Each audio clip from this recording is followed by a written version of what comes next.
அப்ப நாங்கள் எங்க கடைசியா விட்டமென்று சொல்லக்கூடியதா இருக்குமா?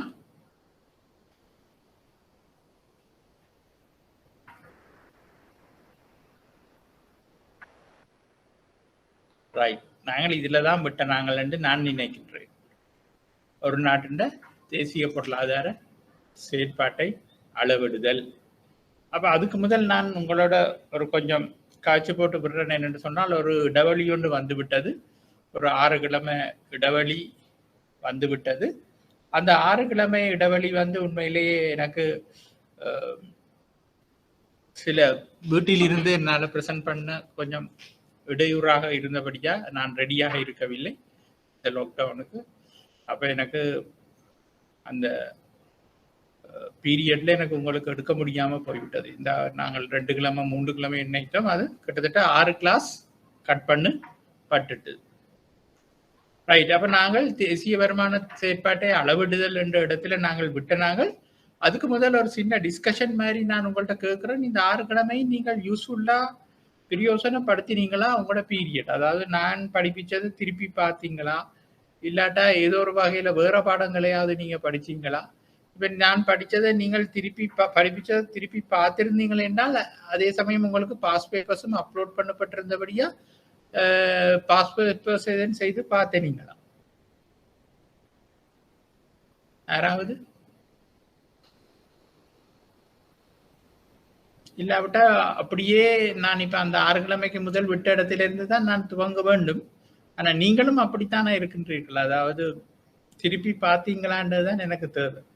சரி, எல்லாத்துக்கும் முதல் நாங்கள் இப்ப இந்த தியரி சப்ஜெக்டை பார்க்க முதல் நாங்கள் ஒரு விடயத்தை பார்த்து கொண்டு போவோம். என்னன்னா அதுக்கும் முக்கியமானதுதான், நாட்டில பொருளாதார ரீதியா என்ன நடந்து கொண்டிருக்கின்றது. ஆன்லைன்ல இருக்கிற யாராவது சொல்லிடுமா அது சரியோ பிள்ளையோ? உங்களோட வியூவை நீங்க சொன்னீங்களே, இது ஒரு டிஸ்கஷன் மாதிரி வச்சுக்கொள்வோம். என்னன்னு சொன்னா இது கட்டாயம் எனக்கு பார்க்குற மாதிரி சில வேளை இதுல ஒரு கேள்வி கூட உங்களுக்கு வரலாம். எக்ஸாம் பேப்பர் 105ல ஒரு கேள்வி கூட உங்களுக்கு வரலாம். இல்லாட்டா MCQலயாவது ஒரு கேள்வி வரலாம். யாராவது சொல்லக்கூடியதா இருக்குமா? சிவகுமாரோ குளோரியாவோ, நீங்கள் 2 பேரும் நிற்கின்றீர்கள். ஏதாவது உங்களோட ஐடியா என்னன்னு சொல்லிடுமா?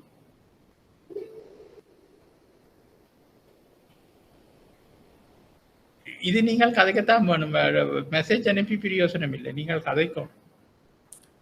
சார், கொரோனா சிச்சுவேஷனால பொருளாதாரத்துல என்ன தாக்கம் ஏற்படுத்தி வரலாம்? அதான் இப்ப கொரோனா சிச்சுவேஷனோட பொருளாதாரத்துல என்ன தாக்கம் ஏற்பட்டுள்ளன்னு நீங்க கேக்குறீங்களா இல்ல சொல்றீங்களா?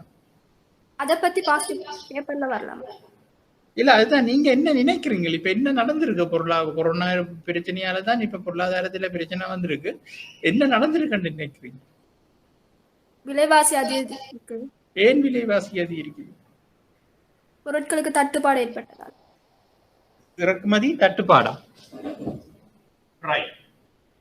இப்போ உங்களை எல்லாருக்கும் தெரியும் என்ன நடந்ததுன்னு சொல்லி நான் உங்களுக்கு முதலும் விளங்கப்படுத்தி நான் தெரியவில்லை.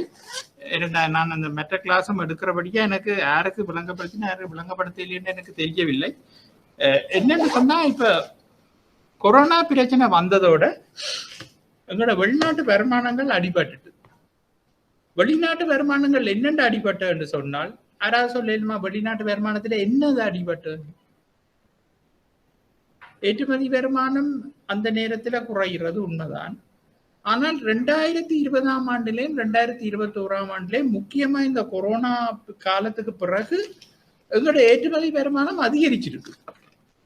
அதுக்கு முக்கியமான காரணம் என்னன்னு சொன்னால், இப்ப சில தேவைகள் கூடி இருக்குது. உதாரணத்துக்கு இப்ப இந்த மெடிக்கல் கிளவுஸ்கள் அதுகளெல்லாம் தேவைகள் உலகளாவிய ரீதியில அதிகரிச்ச காரணத்தால இலங்கையில ஒரு கம்பெனி வந்து அந்த மெடிக்கல் கிளவுஸை முந்தி தூக்கமே ஏற்றுமதி செய்வதில் முன்னுக்கு நின்று. அப்ப உதாரணத்துக்கு நான் சொல்றேன், அப்ப அந்த நிறுவனத்தின் ஏற்றுமதி கேள்விகள் அதிகரிச்சு அதின் ஏற்றுமதி அதிகரிக்கிறது. அதே போல நிறைய லாஜிஸ்டிக் சம்பந்தமான நிறைய ஏற்றுமதி வருமானங்கள் கூடியிருக்கின்றது. லாஜிஸ்டிக்ஸ் இங்க செய்யற கம்பெனிஸ் நிறைய நல்ல பிசினஸ்கள் இருந்து ஏற்றுமதி முக்கியமாக ஏற்றுமதி செய்கின்ற கம்பெனிகள் நல்ல பெர்ஃபார்மன்ஸை காட்டியிருக்கு 2020 2021 இன்றைக்கு மட்டும். அப்போ உண்மையாவே என்ன பிரச்சனை நடந்தது? எங்கட ஒர்க்கர்ஸ் ரெமிட்டன்ஸ். உண்மையாவே உங்களுக்கு தெரியும், ஒர்க்கர்ஸ் ரெமிட்டன்ஸ் தான் முதன்மை வருமானமாக, வெளிநாட்டு வருமானமாக இலங்கைக்கு இருந்தது. அப்ப அந்த முதன்மை வருமானம் அடிபட்டு போய்விட்டது. அப்ப என்ன நடந்தது? ஒர்க்கர்ஸ் வந்து மிடில் ஈஸ்ட்லேயே மட்டுமில்லை, வேற இங்க எல்லா இடங்கள்லையும் கொரோனா வந்ததோட அவர்கள் வேலையை விட்டுட்டு எத்தனையோ பேர் இங்க வந்தார்கள். அங்க இருந்த வேலை கம்பெனிகள் எல்லாம் மூடப்பட்டது. அப்ப அவர்களுக்கு வேலை இல்லாம போயிட்டது. அவர்கள் இங்க வந்தவர்களை அரசாங்கம் கூட்டிக் கொண்டு வர வேண்டி வந்தது. கூட்டிக் கொண்டு வந்தார்கள், ஒருத்தரும் இன்னும் போய் சேரவில்லை. அப்ப ஒர்க்கர்ஸ் ரெமிட்டன்ஸ் லெட்டா போயிட்டது. அடுத்தது டூரிசம். டூரிசம் மூலமாக வார வருமானங்களும் நல்லாக அடிபட்டு போய்விட்டது. அடுத்தது கவர்மெண்ட் எக்ஸ்போர்ட்ஸ், அது ஓரளவு அப்படியே இருக்கின்றது. அப்ப உங்களுக்கு தெரியும், அந்த வர்த்தக மாற்று வீதம், ட்ரேட் டெபிசிட் என்று சொல்லுவோம், ட்ரேட் டெபிசிட்ஸ் என்றது கிட்டத்தட்ட ஒவ்வொரு வருடமும் கிட்டத்தட்ட $8 பில்லியன் இருந்து $10 பில்லியன் இருக்கிறது. அப்ப இந்த ட்ரேட் டெபிசிட்டை பேலன்ஸ் பண்றது வந்து இந்த ஒர்க்கர்ஸ் ரெமிட்டன்ஸும் டூரிசம் அப்படியான இதுகளாக தான் இருந்தது. அப்ப இப்ப இந்த பிரச்சனை வந்ததோட இலங்கைக்கு வெளிநாட்டு வருமானம் இல்லாம போயிட்டுது. அப்ப இலங்கை வந்து படிப்படியா 1978 இருந்து ஓப்பன் மார்க்கெட் ஆபரேஷன்ஸ், அதாவது ஓப்பன் மார்க்கெட் ஆக திறந்து விடப்பட்ட பிறகு இலங்கையின் பொருளாதாரம் வந்து இருந்த சின்ன சின்ன உள்ளூர் கைத்தொழில்களும் மூடப்பட்டு அது ஏனென்றது உங்களுக்கு தெரியும். ஏனென்று சொன்னா, இறக்குமதி செய்யப்படுகின்ற பொருட்களின் விலைகளோட உள்ளூர் பொருட்கள் வந்து தரம் குறைவாக இருக்கும். அதே சமயம் விலைகள்லையும் போட்டி போட முடியாத தன்மை இருந்தது. அப்ப அதால வந்து அவர்கள் ஏற்கனவே எல்லாம் மூடப்பட்டு இருந்தது. கிட்டத்தட்ட 95% இறக்குமதியில தான் எங்கட நாடு தாங்கி இருந்தது. தேங்க் காட், அரிசியும் நாங்கள் சாப்பிட்ற மரக்கறிகள், இறைச்சிகள் அதுகள் வந்து உள்ளூர்ல ப்ரொடியூஸ் பண்ணப்பட்டு கொண்டு இருந்தது. சில சாப்பாட்டு சாமான்கள், மரக்கறிகள், இறைச்சிகள், அந்த ஹோட்டல்ஸ் அதுகளுக்கு தேவையான சில இறைச்சிகள் அதுகள் வேணுமெண்டா இறக்குமதி செய்திருக்கலாம். அப்ப இந்த நிலைமையில உங்களுக்கு தெரியும், கடந்த ஒரு 15 வருட காலப்பகுதியில் அரசாங்கம் மிக தீவிரமாக வெளிநாட்டு கடன்களை பெற்றுக்கொண்டு வந்தது. அப்ப அந்த வெளிநாட்டு கடன்களுக்குரிய இன்ஸ்டால்மெண்ட் கட்ட வேண்டிய ஒரு நிலை இருந்தது. அது கிட்டத்தட்ட 2020-21 6 மாசத்துக்கு ஒருக்கா கிட்டத்தட்ட $1 பில்லியன் கட்ட வேண்டி இருந்தது. அப்ப ஒருத்தருமே எதிர்பாராத விதமாக இந்த கொரோனா பிரச்சனை வந்து, இந்த கொரோனாவால எல்லா நாடுகளும் இல்லை, இலங்கையில தான் அப்படின்னு வந்தது. இலங்கையிட்ட ஃபாரின் கரன்சி இல்லாம போனதோட வெளிநாட்டு கடன்களை கட்ட வேண்டிய ஒரு நிர்பந்தம் இருக்கின்றது. ஏன்னா எங்களோட சவரினிட்டியை நாங்கள் பாதுகாக்க வேண்டும்.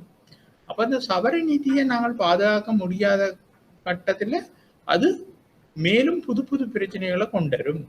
அவை டைம்லி எங்களோட ரீபேமெண்ட்களை செய்ய வேண்டி இருந்தது. அப்ப அதுகளையும் செய்து கொண்டு வரும் பொழுது கொஞ்சம் கொஞ்சமா ஃபாரின் ரிசர்வ் குறைவடைந்து கொண்டு வந்து விட்டது. அப்ப இப்ப கொஞ்சம் ரிகவர்டு சொன்னதுக்கு என்ன, இன்னும் எங்கட நாட்டின் ஒர்க்கர்ஸ் வெளிநாட்டுக்கு போய் இன்னும் சரியான முறையில் உழைச்சு எங்களுக்கு பொருட்களை காசுகளை அனுப்ப துவங்கவில்லை. ஆகவே அதுக்குள்ள என்ன நடந்தது, இறக்குமதிகள் கொரோனா துவங்கின உடனேயே எங்களோட இறக்குமதிகள் நிறைய கட்டுப்படுத்தப்பட்டது. ஆரம்பத்தில் சொல்லிச்சு நம்ம வந்து என்னன்னு சொன்னா, மருந்து பொருட்களை தவிர வேற ஒன்றுமே இறக்குமதி செய்யலாண்டு. அப்ப அப்படியான நிலைமையில இருந்து கனகாலத்துக்கு அப்படி வச்சிருக்கலாம போக ஒரு 6 மாதம் போக கொஞ்சம் கொஞ்சமா அன்அபிஷியலாவே இறக்குமதி செய்ய துவங்கினார்கள். இறக்குமதி செய்ய துவங்கி கொண்டு வரும் பொழுது உங்களுக்கு தெரியும், நாங்கள் பிறகு படிப்போம் இந்த ஃபாரின் எக்ஸ்சேஞ்ச். இதை பற்றி ஃபாரின் எக்ஸ்சேஞ்ச் ரேட் என்ன மாதிரி தீர்மானிக்கப்படும் என்று சொன்னால், டிமாண்ட் அண்ட் சப்ளை. இப்போ ஒவ்வொரு நாளும் $US இல்லாட்டா வெளிநாட்டு கரன்சிக்கு உரிய கேள்வி எவ்வளவு, நிரம்பல் எவ்வளவு என்று பார்த்துதான் அடுத்த நாளுக்குரிய ரேட் தீர்மானிக்கப்படும். அப்போ $US ஒரு நாளைக்குரிய கேள்வி கூடி இறக்குமதிக்கு நிரம்பல் குறைவாக இருந்தது என்றால், அடுத்த நாள் வந்து இலங்கை ரூபா வந்து வீழ்ச்சி அடைந்து கொஞ்சம் கூடுதலாக இருக்கும். அப்ப அப்படியான ஒரு நிலை வர துவங்கிட்டுது. அப்படியான ஒரு நிலை வரும் பொழுது மத்திய வங்கி வந்து ஒரு நல்ல நோக்கத்தோட அதுல ஒரு கட்டுப்பாடை விதித்தது. அப்ப கட்டுப்பாடை விதிக்கிறன்னு என்ன, அந்த பொருளாதாரத்தை சந்தை நிலையை நாங்கள் ஆரம்பத்திலேயே பார்த்திருந்தோம். சந்தையை தீர்மானிக்கிறது வந்து கேள்வியின் நிரம்பலும். கேள்வியின் நிரம்பலம் தான் சமநிலை விலையை தீர்மானிக்கும் என்று நாங்கள் பார்த்திருந்தோம். அப்ப அதே மாதிரி ஒரு நிலையை ஃபாரின் கரன்சி இல்லாட்டா ஃபாரின் கரன்சி எக்ஸ்சேஞ்ச் ரேட்டில் தீர்மானிக்க முடியாமல் போய்விட்டது. அப்ப மத்திய வங்கி ஒரு சீலிங்கை விதிச்சது 200 ரூபாயில தான் 201 ரூபாயில வச்சிருக்க வேண்டும் என்று. ஆனால் உண்மையாகவே கேள்வி மிகவும் கூடுதலாக இருக்க கள்ளச்சந்தை பிளாக் மார்க்கெட் என்றது உருவாகினது. இன்றைக்கு பிளாக் மார்க்கெட்ல 240 250 ரூபாய் கிட்ட டாலர் ரேட் போய்கொண்டிருக்கின்றது. ஆனால் மத்திய வங்கியின் கட்டளையின்படி வர்த்தக வங்கிகள் எல்லாம் 202 ரூபாயில அந்த டாலரை வாங்கி வித்துக் கொண்டிருக்கணும். அப்ப 202 ரூபாயில டாலரை வாங்கி வித்துக் கொண்டிருக்கும் பொழுது வணிக வங்கிகள் கமர்ஷியல் பேங்க்ஸ் வந்து அதை விற்கிறதுக்கு அவைகளுக்கு டாலர் வேணும். டாலர் ஒருத்தர் 202 ரூபாய்க்கு கொண்டு வந்து தர ரெடி இல்லை. என்னன்னா பிளாக் மார்க்கெட்ல 240 45 ரூபாய் போகும் பொழுது ஒருத்தர் 202 ரூபாய் கொண்டு வந்து விற்க மாட்டாங்க. எல்லாரும் வெளியில தான் மாற்ற விரும்புவினோம். அப்போ ஒபிஷியலா வர ரெமிட்டன்ஸ் மட்டும்தான் வங்கிகளுக்கு போகும். அப்ப வங்கிகளுக்கு இப்ப புதுசாவே கரன்சி சப்ளை இல்லாம போய்விட்டது. அப்ப அந்த கட்டத்துல இன்னும் மேலதிகமாக கரன்சி கிரைசிஸ் உருவாகி விட்டது. இப்பொழுது 3 விதமான ரேட்ஸ் மெயின்டைன் பண்ணப்படுது. ஒன்று மத்திய வங்கியில ஒரு ரேட்டை அனௌன்ஸ் பண்ணி கொண்டிருக்குது.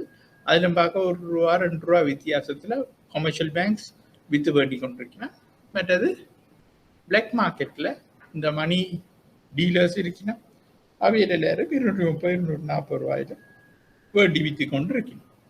அப்ப இதுக்கு உண்மையான காரணம் என்னன்னா, அந்த மார்க்கெட்டை ஃப்ரீயா விட இல்லை.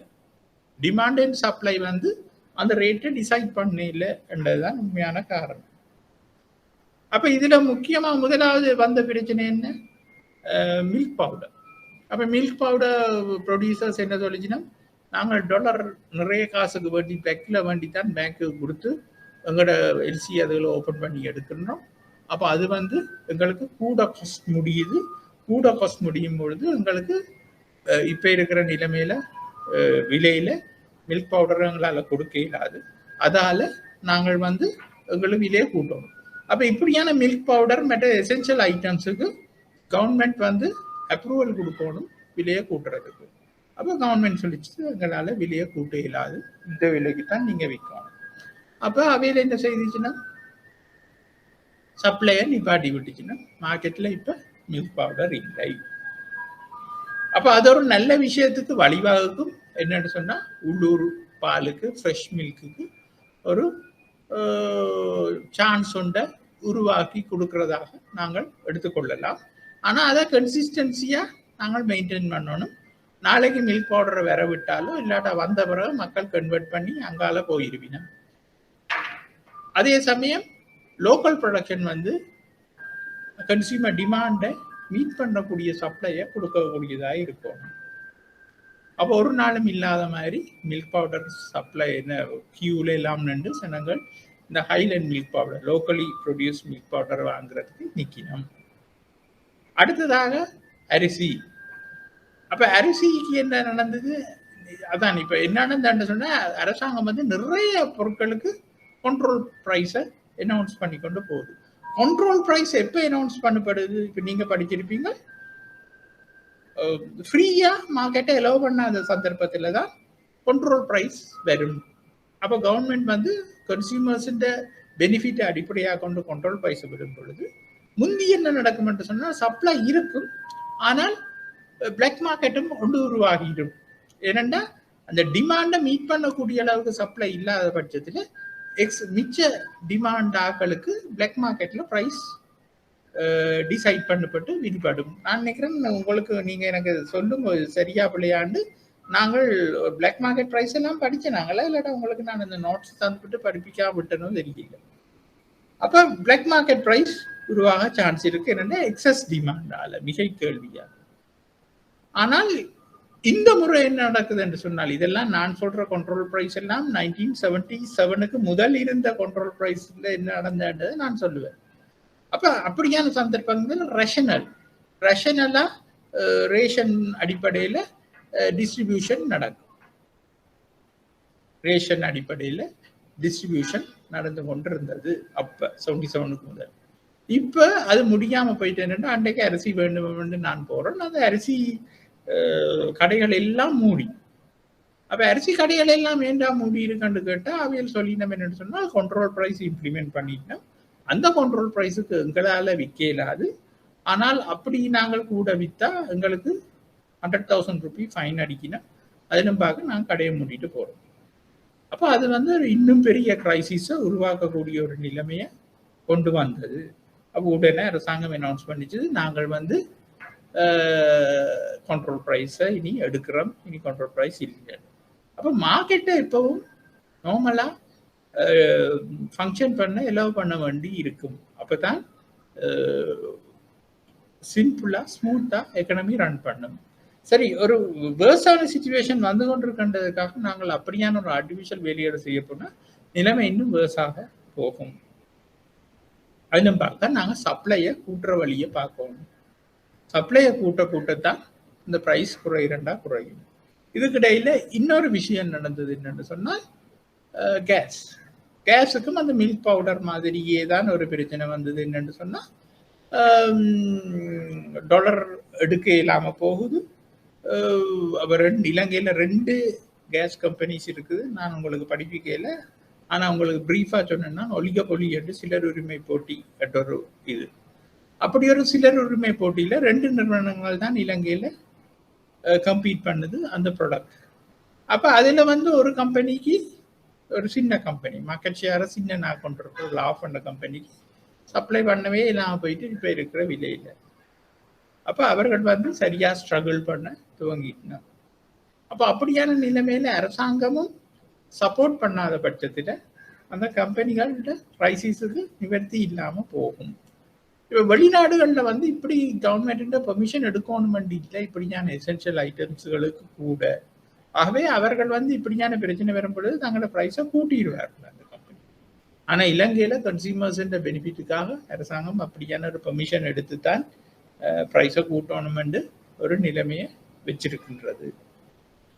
சரி, இது இப்படி இருக்க இப்போ நேற்று சென்ட்ரல் பேங்க் கவர்னர் ஒரு 6 months ரோட் ஷோவோட அனௌன்ஸ் பண்ணி இருக்கின்றார். அப்போ அந்த 6 month ரோட் ஷோவில் பெரிசா ஒன்றும் சொல்லவில்லை. இப்போ ஒரு 1 monthக்கு முதல் உங்களுக்கு தெரியும், புது சென்ட்ரல் பேங்க் கவர்னர் வந்திருக்கின்றார். அதுக்கு முதல் இருந்த கவர்னரால் ஒரு 680 ப்ராடக்ட்ஸுக்கு 830 ப்ராடக்ட்ஸுக்கு 100% மார்ஜின் என்ற ஒரு ரெஸ்ட்ரிக்ஷன் ஒன்றை கொண்டு வந்தார்கள். அப்போ நீங்கள் சிவகுமாரம் பேங்க்ல தான் வேலை செய்கிறேன்னு நான் நினைக்கிறேன். அப்போ உங்களுக்கு தெரியும் 100% மார்ஜின் என்னண்டு. அப்போ தெரியாத பட்சத்தில் நீங்கள் என்னட்ட கேளுங்க. அப்போ 100% மார்ஜினை வைக்கும் பொழுது அதில் என்ன நடக்கும்னு சொன்னால், இம்போர்ட்டர்ஸுக்கு அவ்வளவு காசை கொண்டு போய் பேங்க்ல டிபாசிட் பண்ண கஷ்டமாக இருக்கும். முதலாவது காசு, 2வது பேங்க்கிட்ட டாலர்ஸ் இல்லை. சில நேரங்களில் இம்போர்ட்டர்ஸ் பேங்க்குக்கே டாலரை தான் கொடுக்க வேண்டிய ஒரு நிலை இருக்கு. அப்போ அது சரியான கஷ்டம். சில இம்போர்ட்டர்ஸால தான் அது முடியுமண்டேக்க அது ஒரு வகையில் இந்த இம்போர்ட்ஸை குறைக்கிறதுக்கு இம்போர்ட்ஸ் தண்டபாட்டில் குறையும். அதாவது இம்போர்ட்டர்ஸ் அதுகளுக்குள்ள போக மாட்டினோம், அந்த பொருட்களை இம்போர்ட் பண்ண விரும்ப மாட்டினோம்.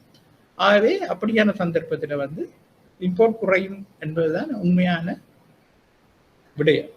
ஆனால் இந்த இயற்குரிய ஜனவரியிலிருந்து ஜூன் மட்டும் உள்ள ட்ரேட் டெபிசிட்டை நீங்கள் பார்த்தீங்கள் என்று சொன்னால் என்ன நடக்கும் என்று சொன்னால், போன வருஷத்தோட ஒப்பிடுறதிலும் பார்க்க, இல்லாட்டா 2019 ஒப்பிடுறதிலும் பார்க்க, இங்க என்ன நடந்திருக்குன்னு சொன்னா, திடீரென்று ஒரு பெரிய ஒரு ட்ரேட் டெபிசிட்டோடு வந்திருக்கு. அதாவது இம்போர்ட்ஸ் மெசிவா கூடி இருக்கு. அப்ப அதை அனலைஸ் பண்ணி பார்த்தா அதுல அர்த்தம் என்னன்னு சொன்னா, இந்த இம்போர்ட்டர்ஸ் இந்த 6 months பீரியட்ல வளமையா இம்போர்ட் பண்றதுன்னு பார்க்க கூடுதலாக எக்ஸஸா இம்போர்ட் பண்ணி ஸ்டாக் பண்ணி வச்சிருக்கீங்க. அப்ப இந்த 100% மார்ஜினை நாங்கள் இம்ப்ளிமெண்ட் பண்ணும் பொழுது அந்த இம்போர்ட்டர்ஸ் பிரச்சனைகளால புதுசா இம்போர்ட்டர்ஸ் எல்சி ஓபன் பண்ண போக மாட்டார்கள். அப்ப இம்போர்ட்ஸ் குறையது உண்மை. ஆனால் அப்படியான செயற்பாட்டால உண்மையிலேயே அந்த பொருட்களுக்குரிய இம்போர்ட் பண்ற பொருட்களுக்குரிய விலை கூடும். என்னன்னு சொன்னா நிரம்பல் குறைஞ்சு இனி அந்த பொருட்கள் வராதுன்ற அடிப்படையில விலைகள் கூட பார்க்கும். உதாரணமா அதுக்குள்ள ஹேண்ட் போன்ஸ் எல்லாம் இருந்தது. அப்ப ஹேண்ட் போன்ஸ் விலைகள் கூட பார்க்கும். அப்ப நான் முதலே சொன்ன மாதிரி ஏற்கனவே சில இம்போர்ட்டர்ஸ் நிறைய வேண்டி எக்ஸஸா ஸ்டாக் பண்ணி, அப்ப அது அவைகளுக்கு வெரி ஈஸியா போயிடும் ஹை பிரைஸுக்கு அதுகளை விற்கிறது. அப்ப இப்படியான ஒரு ஆர்டிபிஷியல் இன்க்ரீஸுக்கு சென்ட்ரல் பேங்கே உடந்தையாக இருக்கக்கூடாது என்ற ஒரு இஷ்யூ ஒன்று எழுந்தது. அந்த அடிப்படையில் உண்மையிலேயே சென்ட்ரல் பேங்க் அப்படியான 100% மார்ஜினை இம்ப்ளிமெண்ட் பண்ணது பிள்ளையாண்டு சொல்லப்பட்டதால நேற்று அந்த ரோட் ஷோவில் புது கவர்னர் அதை லிஃப்ட் பண்ணி இருக்கிறார். அப்போ இது எல்லாம் ஒரு ஃப்ரீ மார்க்கெட்டுக்கு அலோவ் பண்ணணும்ன்றதுதான் மறைமுகமான ஒரு சிக்னல். நாங்கள் எப்போ ஃப்ரீ மார்க்கெட்ல கை வைக்கிறோமோ அது ஆர்டிஃபிஷியல் ப்ராப்ளம்ஸை கிரியேட் பண்ணி எக்ஸஸ் டிமாண்டை கொண்டு பிளாக் மார்க்கெட் ப்ரைஸஸ் இல்லாட்டா ப்ரைஸ் இன்க்ரீஸுக்கு வழிவகுக்கும்ன்றதுதான் முக்கியம். அதே மாதிரி தான் இந்த எக்ஸ்சேஞ்ச் ரேட்டையும் ஃப்ரீயா விட்டால் அது இப்ப 240 245 ரூபாய்க்கு போயிடும் யூஎஸ் டாலர்.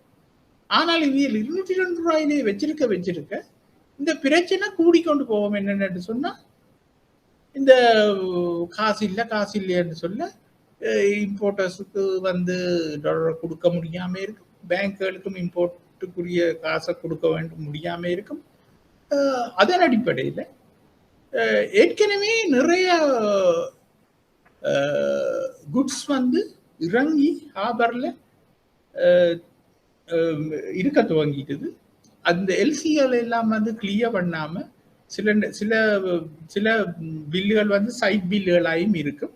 அதுகள் எல்லாத்தையும் கிளியர் பண்ணாம அவருக்கு வெளியில எடுக்க இயலாம போயிட்டு அந்த பொருட்கள் அதெல்லாம் அதுல நிறைய எசென்ஷியல் ஐட்டம்ஸும் இருந்தது.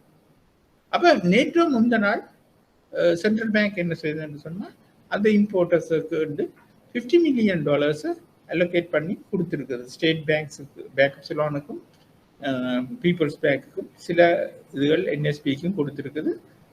அந்த இம்போர்ட்டர்ஸுக்கு உரிய பில்லுகளை கிளியர் பண்ணி அந்த குட்ஸை கிளியர் பண்ணுச்சு. அதே மாதிரி அதுக்குள்ள கொஞ்சம் மில்க் பவுடரும் இருந்தது, அதுக்கும் வேறையா காசு கொடுக்கப்படுகின்றதுன்ற கேள்வி. அவை இப்ப அந்த எசென்ஷியல் ஐட்டம்ஸை கிளியர் பண்ணப்படுகிறது. அப்ப இந்த நிலைமை எப்ப மாறும் என்று சொன்னா, அப்ப நான் இந்த ரோட் ஷோ நேற்று தான் ரிலீஸ் ஆனபடியா நான் முழுக்க வாசிச்சு பார்க்கல. நீங்கள் யாராவது வாசிச்சு பார்த்திருந்தீங்களா நீங்கள் எனக்கு டிஸ்கஸ் பண்ணிக்க இப்ப சொல்லலாம் அதுல என்ன சொல்லி இருக்குன்னு. ஆனா புதுசா ஒன்றும் சொல்லி இல்லை என்றுதான் நான் நினைக்கின்றேன். அப்ப நிறைய ஆட்கள் சொல்லிட்டோம் இந்த கரன்சிக்கு இப்ப எங்களோட லிக்விடிட்டி ப்ராப்ளம் சால்வ் பண்றது. ஸ்ரீலங்கன் சென்ட்ரல் பேங்க் ஐஎம்எஃப் கிட்ட போகணும். ஐஎம்எஃப் கிட்ட போனால் ஐஎம்எஃப் இருக்கிறதே எந்த ஒரு கண்ட்ரியிலையும் பேலன்ஸ் ஆஃப் பேமெண்ட் ப்ராப்ளம்ஸுக்கு சொல்யூஷன் தரத்துக்கு தான் இருக்கின்றது.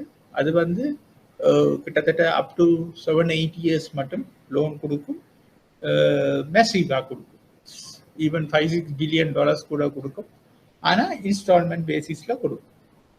இன்ஸ்டால்மெண்ட் பேசிஸில் சில கண்டிஷனுகளை போட்டு அந்த கண்டிஷன்ஸ் இம்ப்ளிமெண்ட் பண்ணத்தான் கொடுத்து கொண்டு வரும்.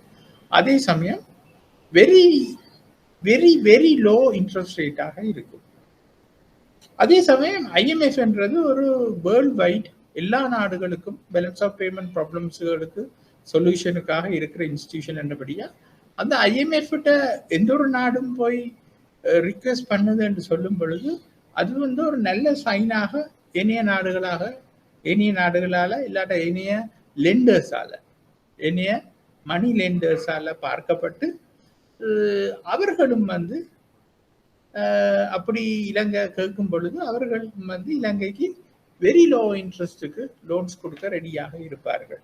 ஆனால் இப்போ வந்து இலங்கையின் கிரெடிட் ரேட்டிங் வந்து CCC- ஏதோ ஒன்று வந்துட்டு, CCC+, தெரியும். அப்போ அப்படியான நேரத்தில் வெளியாக்களும் வந்து லோன் கொடுக்கறது வந்து சரியான கஷ்டமாக இருக்கும். அப்படி கொடுத்தாலும் ஹை ரேட்டுக்கு தான் கொடுத்து கொண்டிருப்பார்கள். அந்த இன்டர்நேஷனல் பாண்ட்ஸ் இருக்கு, இந்த ISB இன்டர்நேஷனல் சவரின் பாண்ட்ஸ் வெளிநாடுகளில் ஸ்ரீலங்கன் சென்ட்ரல் பேங்கால இஷ்யூ பண்ணி அரசாங்கத்துக்கு கடன் வேண்டி கொடுத்த அந்த பாண்ட்ஸ், அதுகள் வந்து $100 ஃபேஸ் வேல்யூ கொண்ட ஒவ்வொரு சர்டிஃபிகேட்டும் ஓப்பன் மார்க்கெட்டில் இன்டர்நேஷ்னல் ட்ரேட் ஆகி கொண்டிருக்கு. அது இப்போ $65 தான் ட்ரேட் ஆகி கொண்டிருக்கின்றது. $65 என்னும் பொழுது அது வந்து ஒரு பெரிய நியர்லி 40% 45% டிஸ்கவுண்டோட தான் ட்ரேட் ஆகி கொண்டிருக்கு. அதில் சைன் என்னன்னு சொன்னால் அது வந்து ஒரு பேட் சைன்.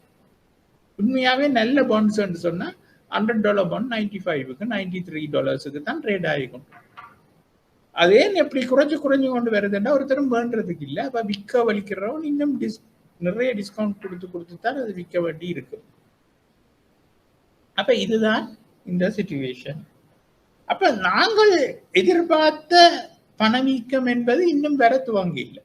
இது வந்து இப்படியான ஷார்டேஜால வார பணவீக்கங்கள் தான். உண்மையில நல்லா வெளியேறி கொண்டு போகுது, சாமான்கள் எல்லாம் நல்லா வெளியேறி கொண்டு போகிறது. உதாரணத்துக்கு நான் போன கிழமை ஒரு பருப்பு வேண்டு போனேன், பருப்பு 1 கிலோ $300 ஆயிருக்கு. நான் $100 தான் வேண்டி பழக்கம், $300 போனது என்னென்னு எனக்கும் தெரியாம இருக்கு. அப்படி எல்லா சாமான்களும் வெளியேறி கொண்டு போகிறது. ஆனால் உங்களுக்கு தெரியும் 2019 இந்த ஈஸ்டர் பம் பிளாஸ்டுக்கு பிறகு நிறைய மிடில் அண்ட் ஸ்மால் ஆண்டர்பிரைனர்ஸ் வந்து ஸ்ட்ரகிள் பண்ண துவங்கிக்கணும். அதால வந்து அதுக்கு பிறகு கோவிட் பிரச்சனையாலேயும் இந்த ஸ்மால் அண்ட் மீடியம் பிஸ்னஸ்கள் எல்லாம் டல்லா போயிடுச்சு. அப்போ அவைகளுக்கு லோன் கொடுக்கறதுக்கு எல்லாம் சொல்லி பேங்க் வந்து CBSL சென்ட்ரல் பேங்க் SRR ரேட்டுகளை நல்லா குறைச்சு, லெண்டிங் ரேட்டை நல்லா குறைச்சு விட்டார். அந்த அடிப்படையில் டிபாசிட் ரேட்ஸ், FDக்குரிய டிபாசிட் ரேட்லாம் 4 வீதம் 5 வீதத்தில் நிற்கிது. சேவிங்ஸ் டிபாசிட்ஸ் வந்து 2% இருக்கின்றது. அப்போ லெண்டிங் வந்து 8% 9% இருக்கின்றது. அப்போ அதுவும் வந்து ஒரு கட்டத்தில் வந்து இன்ஃப்ளேஷனை ஏற்படுத்தும். அப்போ கிட்டத்தட்ட இப்போ 1.5 வருஷம் ஆகுன்றது. இப்போ எல்லாம் 2 ட்ரில்லியனுக்கு கிட்ட 2 ட்ரில்லியன் ருபீஸ், ஸ்ரீலங்கன் ரூபி 2 ட்ரில்லியனுக்கு கிட்ட பிரிண்டட் மணி சர்க்குலேஷனுக்கு வந்துட்டுது. அது வந்து இந்த கோவிட் பிரச்சனைக்கு முதல் மணி சர்க்குலேஷன்ல இருந்த, மணி சப்ளைல இருந்த அமௌண்ட்ல 1/3 சொல்லினோம். அப்போ 1/3 ஆஃப் மணி, பிரிண்டட் மணி சர்க்குலேஷனுக்குள்ள வந்துட்டுது. அதுவும் எப்பவோ ஏதோ உண்டு எங்கட இன்ஃப்ளேஷனை உங்களுக்கு தெரியும். நாங்கள் இன்னும் இன்ஃப்ளேஷன் படிக்க போகல, இன்னும் 2-3 கிளாஸ்ல படிப்போம். அதை நாங்கள் சொல்றது டிமாண்ட் புல்.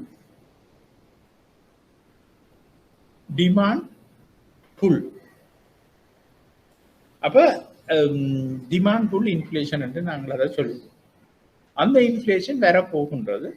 அப்ப அதுக்கு முதல் இப்படியான பிரச்சனைகள் இருக்கும் பொழுது அது இன்னும் மோசமான நிலைமையை கொண்டு வந்து விட்டுவிடும்.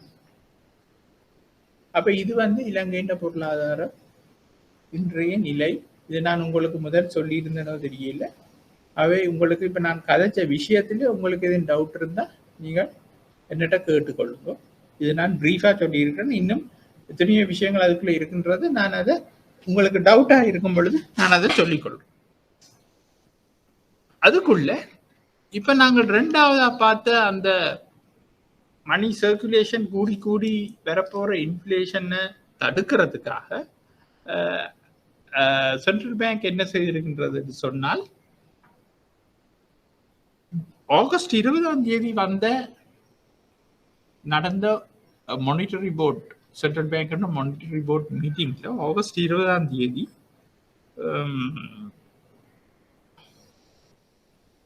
நடந்த மீட்டிங்ல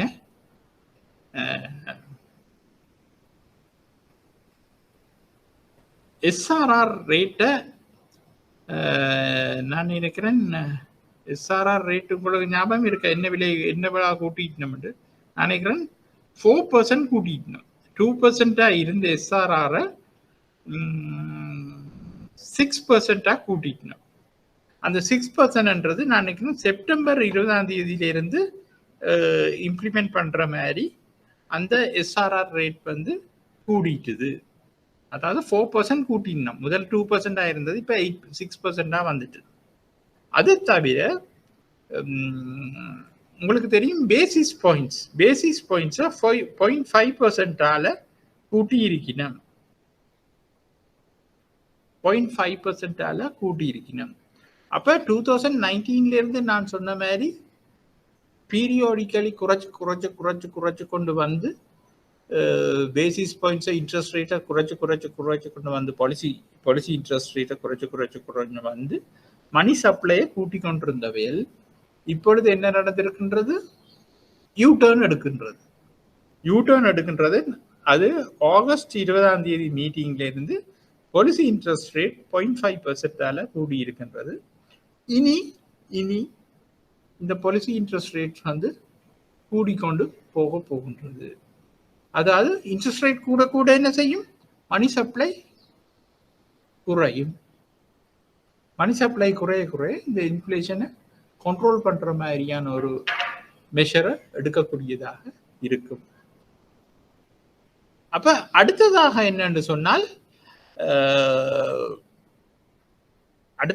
இந்த எஸ்ஆர்ஆர் வந்து 4% கூடினபடியால், அது நான் சரியோ பிள்ளையோ நீங்கள் அதற்கு எனக்கு கரெக்ட் பண்ணணும், 4% கூடினபடியா அதுவும் வந்து எஸ்ஆர்ஆர் என்னன்னு உங்களுக்கு தெரியும். நாங்கள் சொல்லுங்க சார். எஸ்ஆர்ஆர் வந்து இப்ப 4% இருக்கு, முதல்ல 2% இருந்துச்சு. அப்ப 2% ஆலையா கூட்டினவே? செப்டம்பர் 20 இருந்து தானே ஆகஸ்ட். ரைட். அப்ப 2% கூடி இப்ப 4% இருக்கின்றது. இனி வரும் காலத்திலையும் இது வந்து கூடும் என்று நாங்கள் எதிர்பார்க்கலாம். அதே சமயம் நீங்கள் உங்களுக்கு விளங்கும் என்னென்னு சொன்னால் கிட்டடியில, அதாவது ஆகஸ்ட் எண்டில், இப்ப நாங்கள் அக்டோபருக்கு வந்துட்டோம், ஆகஸ்ட் எண்டில் நடந்த வேற சின்ன விஷயங்கள் என்னன்னு சொன்னால் ஸ்வாப் சிஸ்டத்துல ஸ்ரீலங்கன் சென்ட்ரல் பேங்க் வந்து பங்களாதேஷ் சென்ட்ரல் பேங்க் கிட்ட $250 million எடுத்தது. ஸ்வாப் அக்ரிமெண்ட்ன்றது என்னென்ன நாங்கள் பிறகு பார்க்கலாம். ஆனால் ஸ்வாப் அக்ரிமெண்ட் அடிப்படையில் $250 million எடுத்தது. அதில் ஒரு போர்ஷன் $50 million வந்துட்டுது. நினைக்கிறேன் 50 or 100 ஏதோ வந்துட்டு, சில பேர் 250 வந்துட்டு தெரியல. மற்றது சைனாட்ட இருந்து 2.5 பில்லியன் யுவான், 2.5 பில்லியன் யுவான் கிட்டத்தட்ட அது வந்து $500 million கிட்ட வரும். அதுவும் வந்து ஸ்வாப் சிஸ்டத்தின் அடிப்படையில் இவள் ஸ்ரீலங்கன் கவர்மெண்ட் அக்ரி பண்ணி இருக்கின்றது. ஏன்னு சொன்னா ஜூலையில எண்ட் ஆஃப் ஜூலை தான் நினைக்கிறேன், எண்ட் ஆஃப் ஜூலையில $1 billion வந்து லோன் ரீபேமெண்ட் ஒன்று நடந்தது. இன்ட்ரெஸ்ட் அண்ட் பிரின்சிபல் அமௌண்டாக $1 billion கட்ட வேண்டி இருந்தபடியால ஸ்ரீலங்கா ஃபாரின் ரிசர்வ் வந்து $2.6 billion குறைஞ்சிட்டுது. அது வந்து வெரி லோ, பஃபர் ஸ்டாக்குக்கும் கீழே வந்துட்டுது. அப்போ பஃபர் ஸ்டாக்னா என்னன்னு உங்களுக்கு தெரியும். அப்போ அந்த கட்டத்தில் தான் இந்த பங்களாதேஷ் சென்ட்ரல் பேங்க் கிட்ட இருந்து சைனீஸ் பேங்க் அக்கௌண்ட்கிட்ட இருந்து 2.5 பில்லியன் யுவானும் $250 million பங்களாதேஷ் கவர்மெண்ட் இருந்து கடன் வேண்டினது.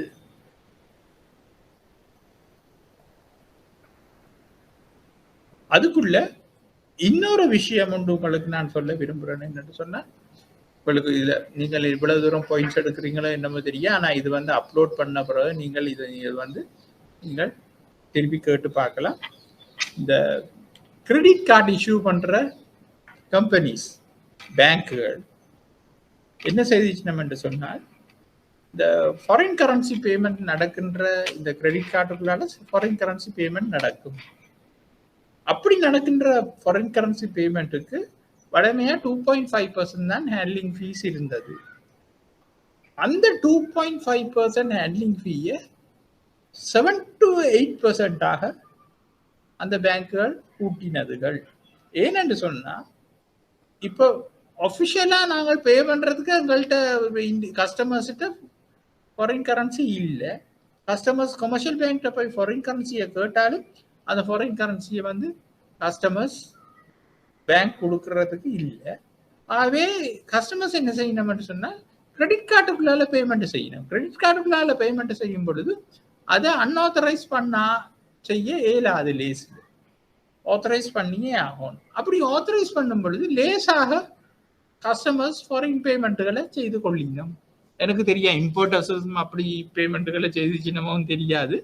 ஆனால் நிறைய பேர் கிரெடிட் கார்டுக்குள்ளால பேமெண்ட்ஸ் சில பேர் வளமையாக செய்கிறவையில் சில பேர் இந்த சந்தர்ப்பத்தை பயன்படுத்தி செய்துட்டினோம். அப்போ அந்த காரணத்தாலே என்னமோ இந்த ஹேண்ட்லிங் ஃபீயை இந்த கமர்ஷியல் பேங்க்ஸ் இன்க்ரீஸ் பண்ணிட்டினோம்.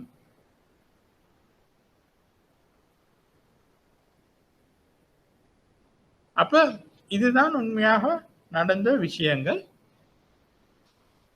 வரலாற்றில் ஒருபோதும் இல்லாமல் இலங்கையின் சுதந்திரம் 48ஆம் ஆண்டு கிடைச்சதுக்கு பிறகு இன்றைக்கு மட்டும் இப்படி ஒரு கிரைசிஸ்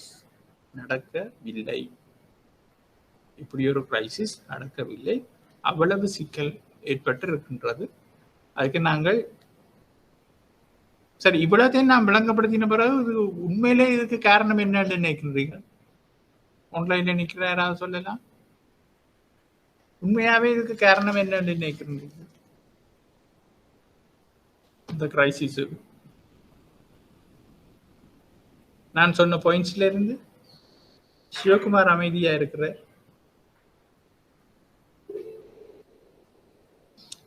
டாலர் ப்ராப்ளம் தான் எனக்கு விளங்குது. டாலர் ப்ராப்ளம் தான் உங்களுக்கு விளங்கவில்லையா? இப்ப நீங்க பேங்க்ல லெண்டிங்குள்ள இருக்கிறாங்கள சிவகுமார், லெண்டிங்குள்ளயா இருக்கிறீங்க? லெண்டிங்ல இருக்க உங்களுக்கு தெரியும். லெண்டிங்ல நீங்கள் இருக்க இப்ப நான் வாரன் உங்களோட பேங்க்ல லோன் எடுக்கிறதுக்கு வாரணும். ஒரு பர்சனல் லோன் நீங்க என்ன செய்வீங்க? இல்ல ஈவன் ஹவுசிங் லோன் இருந்தாலும் என்ன செய்வீங்க? என்ற முழு இன்கமுக்கும் நீங்கள் லோன் தான் தருவீங்களா? உங்களோட இன்ஸ்டால்மெண்ட் சொல்லணும்னா எனக்கு 1 லட்சம் ரூபா சம்பளம் வேண்டா என்ற 1 லட்சம் ரூபா சம்பளத்தையும் கழிக்கிற மாதிரி நீங்கள் இன்ஸ்டால்மெண்ட்டுக்கு கால்குலேட் பண்ணி லோன் ஒன்று தருவீங்களா? அப்ப எந்த பெர்சன்டேஜுக்கு தருவீங்க?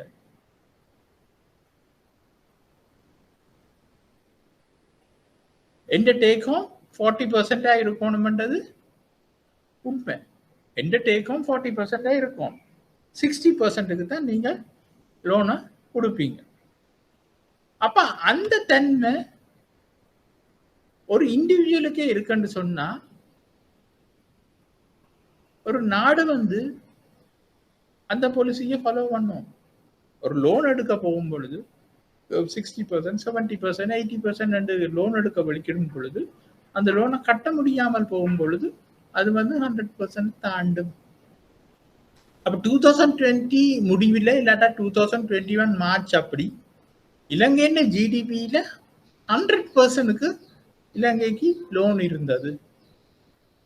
அப்ப இலங்கையின் ஜிடிபின்றது என்ன? இலங்கையின் இன்கம். இலங்கையின் இன்கம் பார்க்க கூடுதலாக லோன் இருக்கின்றது. அப்ப யோசிச்சு பாருங்க. அந்த எடுக்கின்ற லோன் உதாரணத்துக்கு நாங்கள் எடுத்த லோன்கள் வந்து எக்ஸ்பிரஸ்வே அதுல கட்டுறதுக்கு நாங்கள் லோன் எடுத்திருந்தாலும் அந்த எக்ஸ்பிரஸ்வே நீங்கள் சொல்லலாம் அந்த எக்ஸ்பிரஸ்வேயால எங்களுக்கு இன்கம் கிடைக்கின்றது. அப்படித்தான் நடக்கின்றது. உதாரணமா கட்டுநாயக எக்ஸ்பிரஸ்வேயை நாங்கள் லோன் ஃபாரின் லோன் ஒன்று எடுத்து அந்த இதை கட்டினோம். கட்டி போட்டு நாங்கள் அதை பே பண்ணித்தான் நாங்கள் போய் வரோம் அந்த ரோட்டால. அப்ப அந்த காசை எடுத்து தான் அவர்கள் அந்த லோனை செட்டில் பண்ணி கொண்டிருந்தது. ஆனாலும் நாங்கள் கொடுக்கறது வந்து லோக்கல் கரன்சியில அந்த லோக்கல் கரன்சியை கன்வெர்ட் பண்ணி டாலர் எடுத்து அந்த வெளிநாட்டு கடனை கட்டுற நிலைமையில அரசாங்கமோ நாடோ இல்லை. அப்ப இதுதான் உண்மையான ரீசன், இதுதான் உண்மையான காரணம். என்ன, நாங்கள் கடன் படும் பொழுது எந்த கட்டத்திலையும் கடன் இல்லாம வாழ பழகணும். அப்படி கடன் எடுத்தாலும் எங்களால எந்த கட்டத்திலையும் திருப்பி கட்ட கூடியதாக நாங்கள் அந்த லோனை எடுக்கணும். அப்படி இல்லாத பட்சத்துல இப்படியான ஒரு சிக்கல் வரத்தான் செய்யும். சரி. அப்ப இப்ப உங்களுக்கு நீங்கள் இதை வடிவா தெளிவா வச்சுக்கொள்ளுங்க. நான் அதுக்காக ஷோ பண்ணல, எனக்கு தெரிய யார் பேப்பர் செட் பண்ணினோம் என்ன அது ஒன்றும் எனக்கு தெரியா. ஆனால் நடைமுறை விஷயங்களோடு சம்பந்தப்பட்டு கேள்வி கட்டாயம் வரும் என்று நான் எதிர்பார்க்கின்றேன்.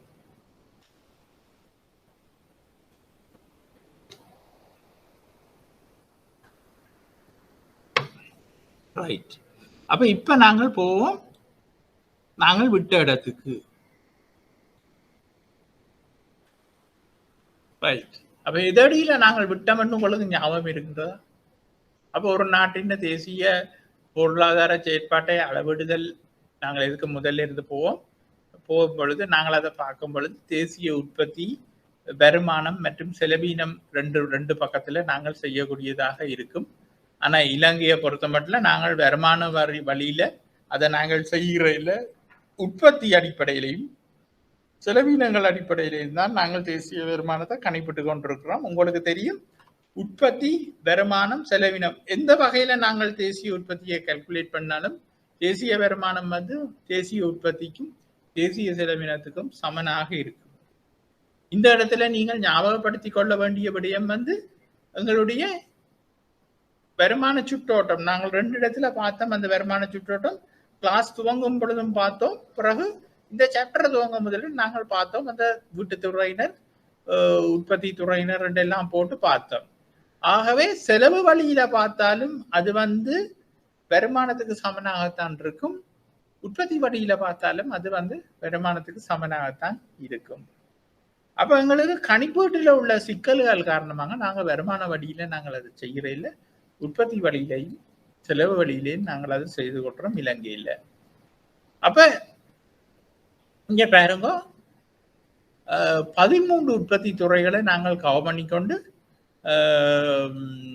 உற்பத்தி துறையில நாங்கள் அந்த இதை நாங்கள் செய்கின்றோம், கணிப்பீட்டை நாங்கள் செய்கின்றோம். அப்படி செய்யும் பொழுது நாங்கள் வேல்யூ அடிஷன் மெத்தடை தான் ஃபாலோ பண்ணுவோம். ஏனென்று சொன்னால் வேல்யூ அடிஷன் மெத்தட் ஃபாலோ பண்ணாட்டா டபுள் கவுண்டிங் என்ற ஒரு பிரச்சனை ஏற்படுறதுக்கு சான்சஸ் இருக்கின்றது. அதுக்குரிய உதாரணங்களை எல்லாம் நாங்கள் பார்த்தோம். அப்ப அதுகளையெல்லாம் நாங்கள் பார்த்து மொத்த தேசிய உற்பத்தியை நாங்கள் என்னென்று காண்றேன்னு நாங்கள் படித்தோம்.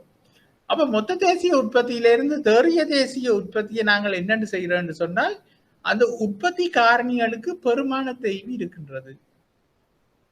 இப்ப நீங்கள் அக்கௌண்ட்ஸ் படிச்சிருந்தா தெரியும், பெருமான தேய்வு டிப்ரிசியேஷன் ஒன்றை நாங்கள் கணிப்பிட்டு இப்போ அக்கௌண்ட் செய்யும் போது ஒவ்வொரு நிறுவனத்துக்கும் ஒவ்வொரு வருட நாங்கள் டிப்ரிசியேஷன் கணிப்பிடுவோம்.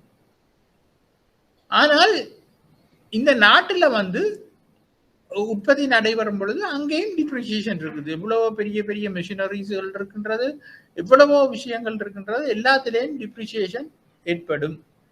ஆனா அந்த டிப்ரிசியேஷனை கால்குலேட் உண்மையின்படி அந்த டிப்ரிசியேஷனை கால்குலேட் பண்ணி நாங்கள் அதை மொத்த உள்நாட்டு உற்பத்தி, அதாவது மொத்த உள்நாட்டு உற்பத்தியிலிருந்து நாங்கள் தேறிய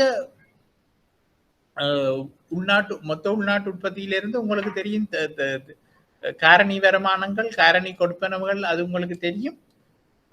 அதுகளை கூட்டி கழிச்ச பிறகு வாரது மொத்த தேசிய உற்பத்தி. அந்த மொத்த தேசிய உற்பத்தியிலிருந்து நாங்கள் பெருமான தேய்வை கழிக்க வாரது வந்து தேறிய தேசிய உற்பத்தி. அதுதான் உண்மையான தேசிய வருமானமாக நாங்கள் கருதுவோம். ஆனால் இலங்கையில வந்து அந்த பெருமான தேய்வை நாங்கள் கணிப்பிடுவதில்லை என்னன்னு சொன்னால் அதிலேயும் எங்களுக்கு கணிப்பிடுவதில் இருக்கிற சிக்கல்கள் காணப்படுவதால என்பதை நாங்கள் விளங்கிக் கொள்ள வேண்டும். அப்ப இங்க பாருங்க, நடைமுறை விலைகள்ல கைத்தொழில் மூலங்களின்படி மொத்த தேசிய வருமானம் எப்படி இருக்கும் என்பதை இந்த அட்டவணை காட்டுது. அப்ப தானியங்கள வளர்ச்சி ஒவ்வொரு துறையும் பாருங்க, வேளாண்மை, காடாக்கள், மீன் பிடித்தல் கண்டதுக்குள்ள இப்ப நீங்க பாத்தீங்கன்னா தெரியும், ஒவ்வொரு ஐட்டங்களும் இருக்கின்றது. 2015, 16, 17, 18, 19 5 வருஷத்துக்குரிய இதுகள் இருக்கின்றன. நாங்கள் அதில் 20ஆம் ஆண்டையும் நாங்கள் கூட்டலாம். 20ஆம் ஆண்டு ரிப்போர்ட் வந்து விட்டது, நாங்கள் 20ஆம் ஆண்டையும் கூட்டலாம். ஆனால் 20ஆம் ஆண்டு இப்போ எங்களுக்கு இதுல வந்து ஃபிகர்ஸ் தேவை என்று நாங்கள் பார்க்கல. இதுல நாங்கள் பார்க்கறது வந்து இது என்ன மாதிரி கால்குலேட் பண்ணப்படுகின்றது என்றதை நாங்கள் இதுல பார்க்கின்றோம். அப்ப கைத்தொழில், அடுத்தது கைத்தொழில் துறை, அதுகளில் என்னென்ன மாதிரி விஷயங்களை நாங்கள் இதில் கூட்டுறோம்னு பார்க்குறோம். அடுத்தது வந்து சர்வீஸ் இண்டஸ்ட்ரீஸ், அதில் ஒவ்வொரு செக்டர்ஸாக நாங்கள் கூட்டிக் கொண்டு வரோம். அப்படி எல்லாத்தையும் நாங்கள் கூட்டிக் கொண்டு வரும் பொழுது பாருங்கோ, நடைமுறை விலைகளில் அடிப்படை விலையில் கூட்டப்பட்ட மொத்த பெறுமதிகளுக்கு சமானம் எவ்வளவு வருது? கிட்டத்தட்ட 13 ட்ரில்லியன் வருது 2019. அப்போ உற்பத்திகள் மீதான மானியங்கள், கழித்த வரிகள், அதுகள் எல்லாத்தையும் அட்ஜஸ்ட் பண்றோம். சந்தை விலையில் மொத்த உள்நாட்டு உற்பத்திக்கு சமமானவை 15 ட்ரில்லியன் வருது. அப்ப உலகின் ஏனைய பகுதிகளில் இருந்தான தேறிய முதன்மை வருமானம் சந்தை விலையிலான மொத்த தேசிய வருமானம் பெறுகின்றது 14 ட்ரில்லியன். அப்ப எங்கட தேறிய முதன்மை வருமானம் என்பது தேறிய காரணி வருமானம். அதாவது எங்களுக்கு வெளிநாடுகளில் எங்கட உற்பத்திக்காரங்கள் வெளிநாடுகளில் இருந்து உழைக்கிறதுக்கும் வெளிநாட்டு உற்பத்திக்காரங்கள் இலங்கையில இருந்து உற்பத்தி செய்வ வெளியில போறதுக்கும் இடையில் உள்ள வித்தியாசம் மைனஸா இருக்கின்றது. மைனஸா இருப்பது என்னன்னு சொன்னால், இலங்கையில வெளிநாட்டு உற்பத்தி காரணிகள் இருந்து அதுகளுக்கான கொடுப்பனவுகள் கூடுதலாக இருக்கின்றது. எங்களுடைய வெளிநாட்டிலிருந்து கிடைக்கின்ற உற்பத்தி காரணி வருமானத்தோடு ஒப்படைக்கின்ற போது அதை நாங்கள் கழிக்கின்றோம். கழிச்சா எங்களுக்கு வர்றது 14 ட்ரில்லியன். அப்ப பாருங்க, மொத்த உள்நாட்டு உற்பத்தியின் மதிப்பீடுகளை அடிப்படை ஆண்டு வந்து 2010 அடிப்படை ஆண்டாக கொண்டுதான் இது கணிப்பிடப்பட்டுள்ளது. அதுல ஆவண ஆண்டு போடப்பட்ட எல்லாம் திருத்தப்பட்டது. இஎன்ஆர்லாம் தற்காலிகமானது, இன்னும் கன்ஃபார்ம் பண்ணப்பட இல்லை. அப்ப இஎன்ஆ என்பது சென்மை நிலுவை மதிப்புகளுடனான வேறுபாடுகள் இன்றி தொகுத்தலில் ஈடுபடுகின்ற காலதாமதமே ஆகும். அப்ப மூலம் தொகை மதிப்பு புள்ளி பெற திணைக்கலாம். அப்ப இங்க பாருங்க, அது எங்க இருக்குன்னு சொன்னால் இதா இருக்குது. ஆனா அவன் ஆண்டு இதைத்தான் அதுல சொல்லப்பட்டிருக்கின்றது. அப்ப நடைமுறை சந்தை விலைகள்ல 14 ட்ரில்லியன் ரூபாய் எங்களுடைய மொத்த தேசிய வருமானம். ரைட்? அவை தேறிய உற்பத்தி செலவினம் மற்றும் வருமானம் நிலையான விலைகளின்படி என்ன மாதிரி இருக்குது என்று பாருங்க. அப்ப அடிப்படை சந்தை விலைகள்ல 14.5 ட்ரில்லியன் 2019 ஆண்டுக்கு இருக்கின்றது. 2010 ஆண்டு அடிப்படை ஆண்டாக கொண்டு அதே உற்பத்திகள் நிலையான விலைகள்ல என்ன மாதிரி இருக்குதுன்னு பார்ப்போம். அதாவது 2010 வந்து 100 என்று கொண்டு பார்த்தால் அது வந்து கிட்டத்தட்ட 9 ட்ரில்லியனாக இருக்கின்றது. இன்ஃப்ளேஷனை அட்ஜஸ்ட் பண்ணின பிறகு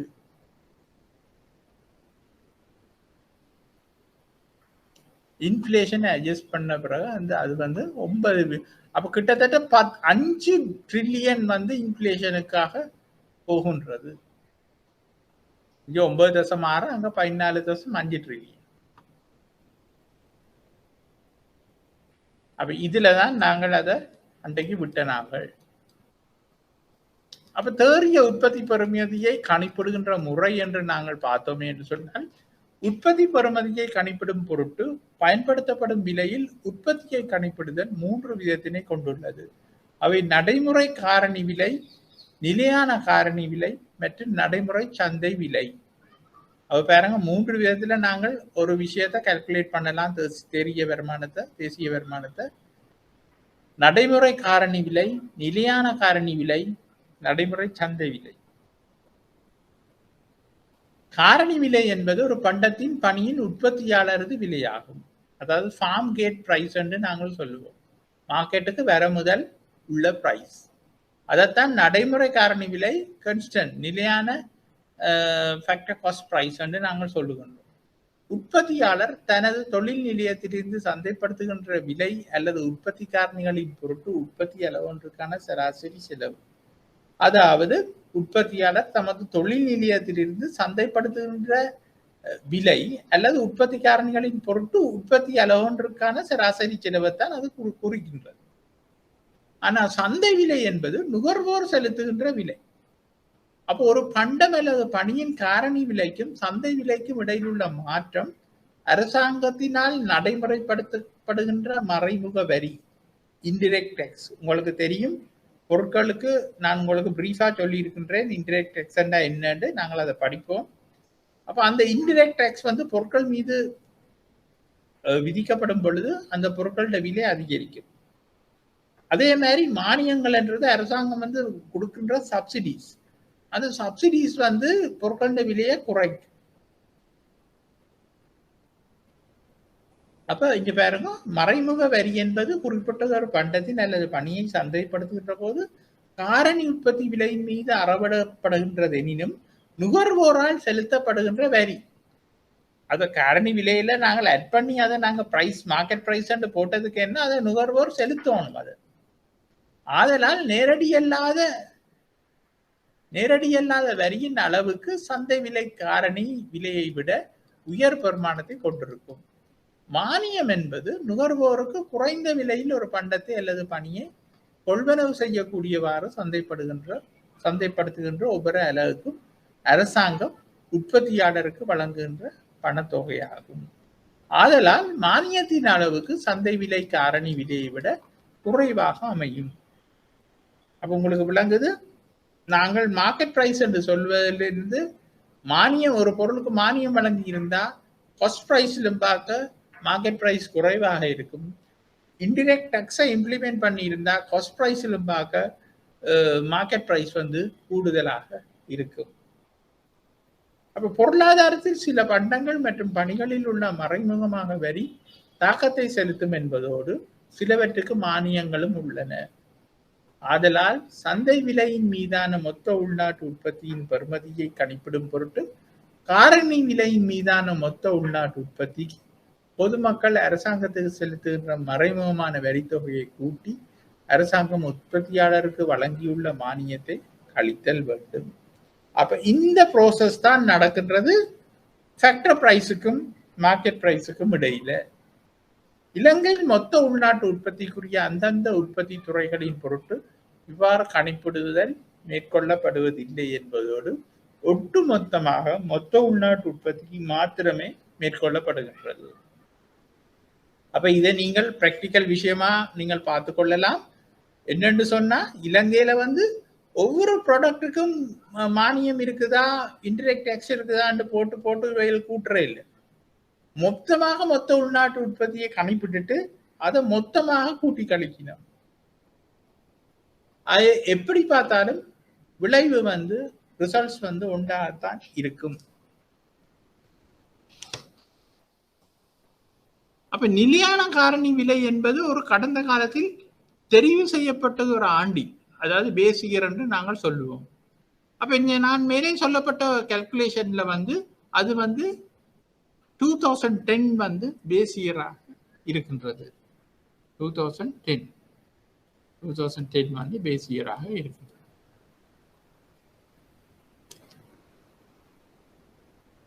அப்ப காணப்பட்ட விலையில் இருந்து நடைமுறை ஆண்டுக்கான மொத்த உள்நாட்டு உற்பத்தியை கணிப்பிடுதல் ஆகும். ஒவ்வொரு உற்பத்தி துறையின் உற்பத்தியின் பொருட்டு அதற்கு ஏற்புடைய நிலையான விலையிலிருந்து இது கணிப்பிடப்படுகின்றது. அப்ப இங்கு அந்தந்த உற்பத்தி துறைகளில் பெரும் எண்ணிக்கையிலான பண்டங்கள் மற்றும் பணிகள் இருக்கலாம் என்பதால் அந்த அனைத்து விலைகளையும் பயன்படுத்தி நிலையான காரணி விலையில் பெறுமதியை கணிப்பிடுதல் நடைமுறையில் சிரமமானதாக இருக்கும்.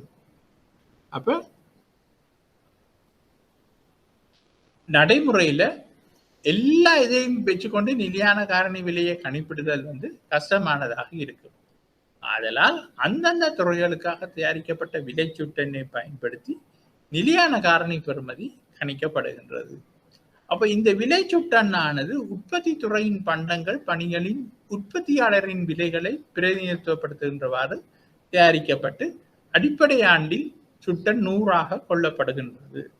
இதற்கிணங்க நிலையான காரணி விலையிலான மொத்த உள்நாட்டு உற்பத்தியை கணிப்பிடும் பொருட்டு நடைமுறையில் உள்ள காரணி விலையிலான உற்பத்தியின் பெறுமதியை நடைமுறை ஆண்டின் விலை சுட்டனில் இருந்து கழிவிடல் செய்யப்படுகின்றது. அப்ப இலங்கையில் தற்போது அடிப்படை ஆண்டாக நான் சொன்ன மாதிரி 2010ஆம் ஆண்டு பயன்படுத்தப்படுவதோடு சில ஆண்டுகளுக்கு ஒரு தடவை அடிப்படை ஆண்டை திருத்தி அமைத்த பொதுவான மரபாக காணப்படுகிறது. சில ஆண்டுகளுக்கு ஒரு முறை ஏனென்று சொன்னால் இன்ஃபிளேஷன் கூடவாயிருக்கிறது. இலங்கையை பொறுத்த மட்டும் கிட்டத்தட்ட 16% 20% ஆண்டு சராசரி பணவீக்கம் காணப்படுகின்றது. அது என்னதான் இருந்தாலும் நாங்கள் 5% 6% இருக்குன்னு சொன்னதுக்கு என்ன, அது இந்த ரேட்ல போய் கொண்டிருக்கின்றோம். ஆகவே அடிக்கடி அதால இலங்கையில மத்திய வங்கியும் புள்ளிவிபரவியல் திணைக்களமும் சேர்ந்து 5 வருஷத்துக்கு ஒருக்கா பேசிக்கிற மாத்திரன்னு தீர்மானிச்சு இருக்கணும். அப்படி அவர்கள் தீர்மானிச்சதுக்கு என்ன, அது 5 வருஷத்துக்கு ஒருக்கா மாற்றப்படாது, கிட்டத்தட்ட 6 வருஷத்துக்கு ஒருக்கா கூட அது மாற்றப்படும். ஆனா முந்தி மாதிரி இல்லாம, உங்களுக்கு ஞாபகம் இருக்கின்றதோ தெரியாது, முந்தி நாங்கள் படிக்க 1952ஆம் ஆண்டை தான் கொழும்பு நுகர்வோர் விலை சுட்டனுக்கு பயன்படுத்தப்பட்டது. அப்ப அதுதான் பணவீக்கத்துக்கு அடிப்படை காரணியாக நாங்கள் பார்த்து கொண்டு வந்தது. ஒரு பேஸ் இண்டிகேட்டர் கொழும்பு நுகர்வோர் விலை சுட்டன் 1952ஆம் ஆண்டு பேஸ். அப்ப இப்படி நிறைய ஆண்டுகளுக்கு அந்த பேசியரையை வச்சு கொண்டிருப்பது ஒரு பொருத்தம் இல்லாத ஃபிகரை காட்டி கொண்டிருக்கும் என்றதால இப்ப டிசைட் பண்ணி இருக்கின்றது 5 வருஷத்துக்கு ஒருக்கா இந்த பேசியரை மாற்றுவது என்று. அப்ப தேசிய செலவு, அப்ப இதுவரை மட்டும் நாம் படிப்பிச்சதுல ஏதாவது விளங்காம ஓகேயா? இதுதான் அந்த பிரச்சனையா? இல்லத்தானே? ஓகே தானே? அப்ப நாங்கள் இப்போ தேசிய உற்பத்திய வருமான முறையிலே உற்பத்தி முறையில நாங்கள் என்ன மாதிரி கணிப்பிடுறோன்ற நாங்கள் பார்த்தோம். நீங்கள் இதுவரை திருப்பி பார்த்தீங்கன்னா உங்களுக்கு விளங்கும். இப்படித்தான் இந்த மொத்த உள்நாட்டு உற்பத்தி, பிறகு தேசிய உற்பத்தி, மொத்த தேசிய உற்பத்தி கணிப்பிடப்படுகின்றது என்பதை நாங்கள் தெளிவா விளங்கி கொள்ள வேண்டும். அடுத்தது தேசிய செலவு. எக்ஸ்கியூஸ் மீ,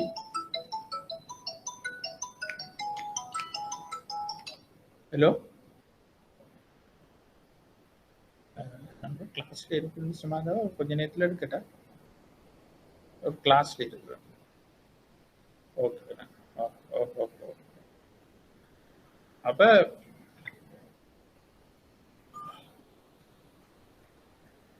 அப்ப தேசிய செலவு முறையில நாங்கள் என்னென்று கணிப்பிடுவோம் என்று பார்ப்போம். அப்ப தேசிய செலவு என்பது தேசிய உற்பத்தியில் அல்லது வருமானத்தை பயன்படுத்துதல் ஆகும்.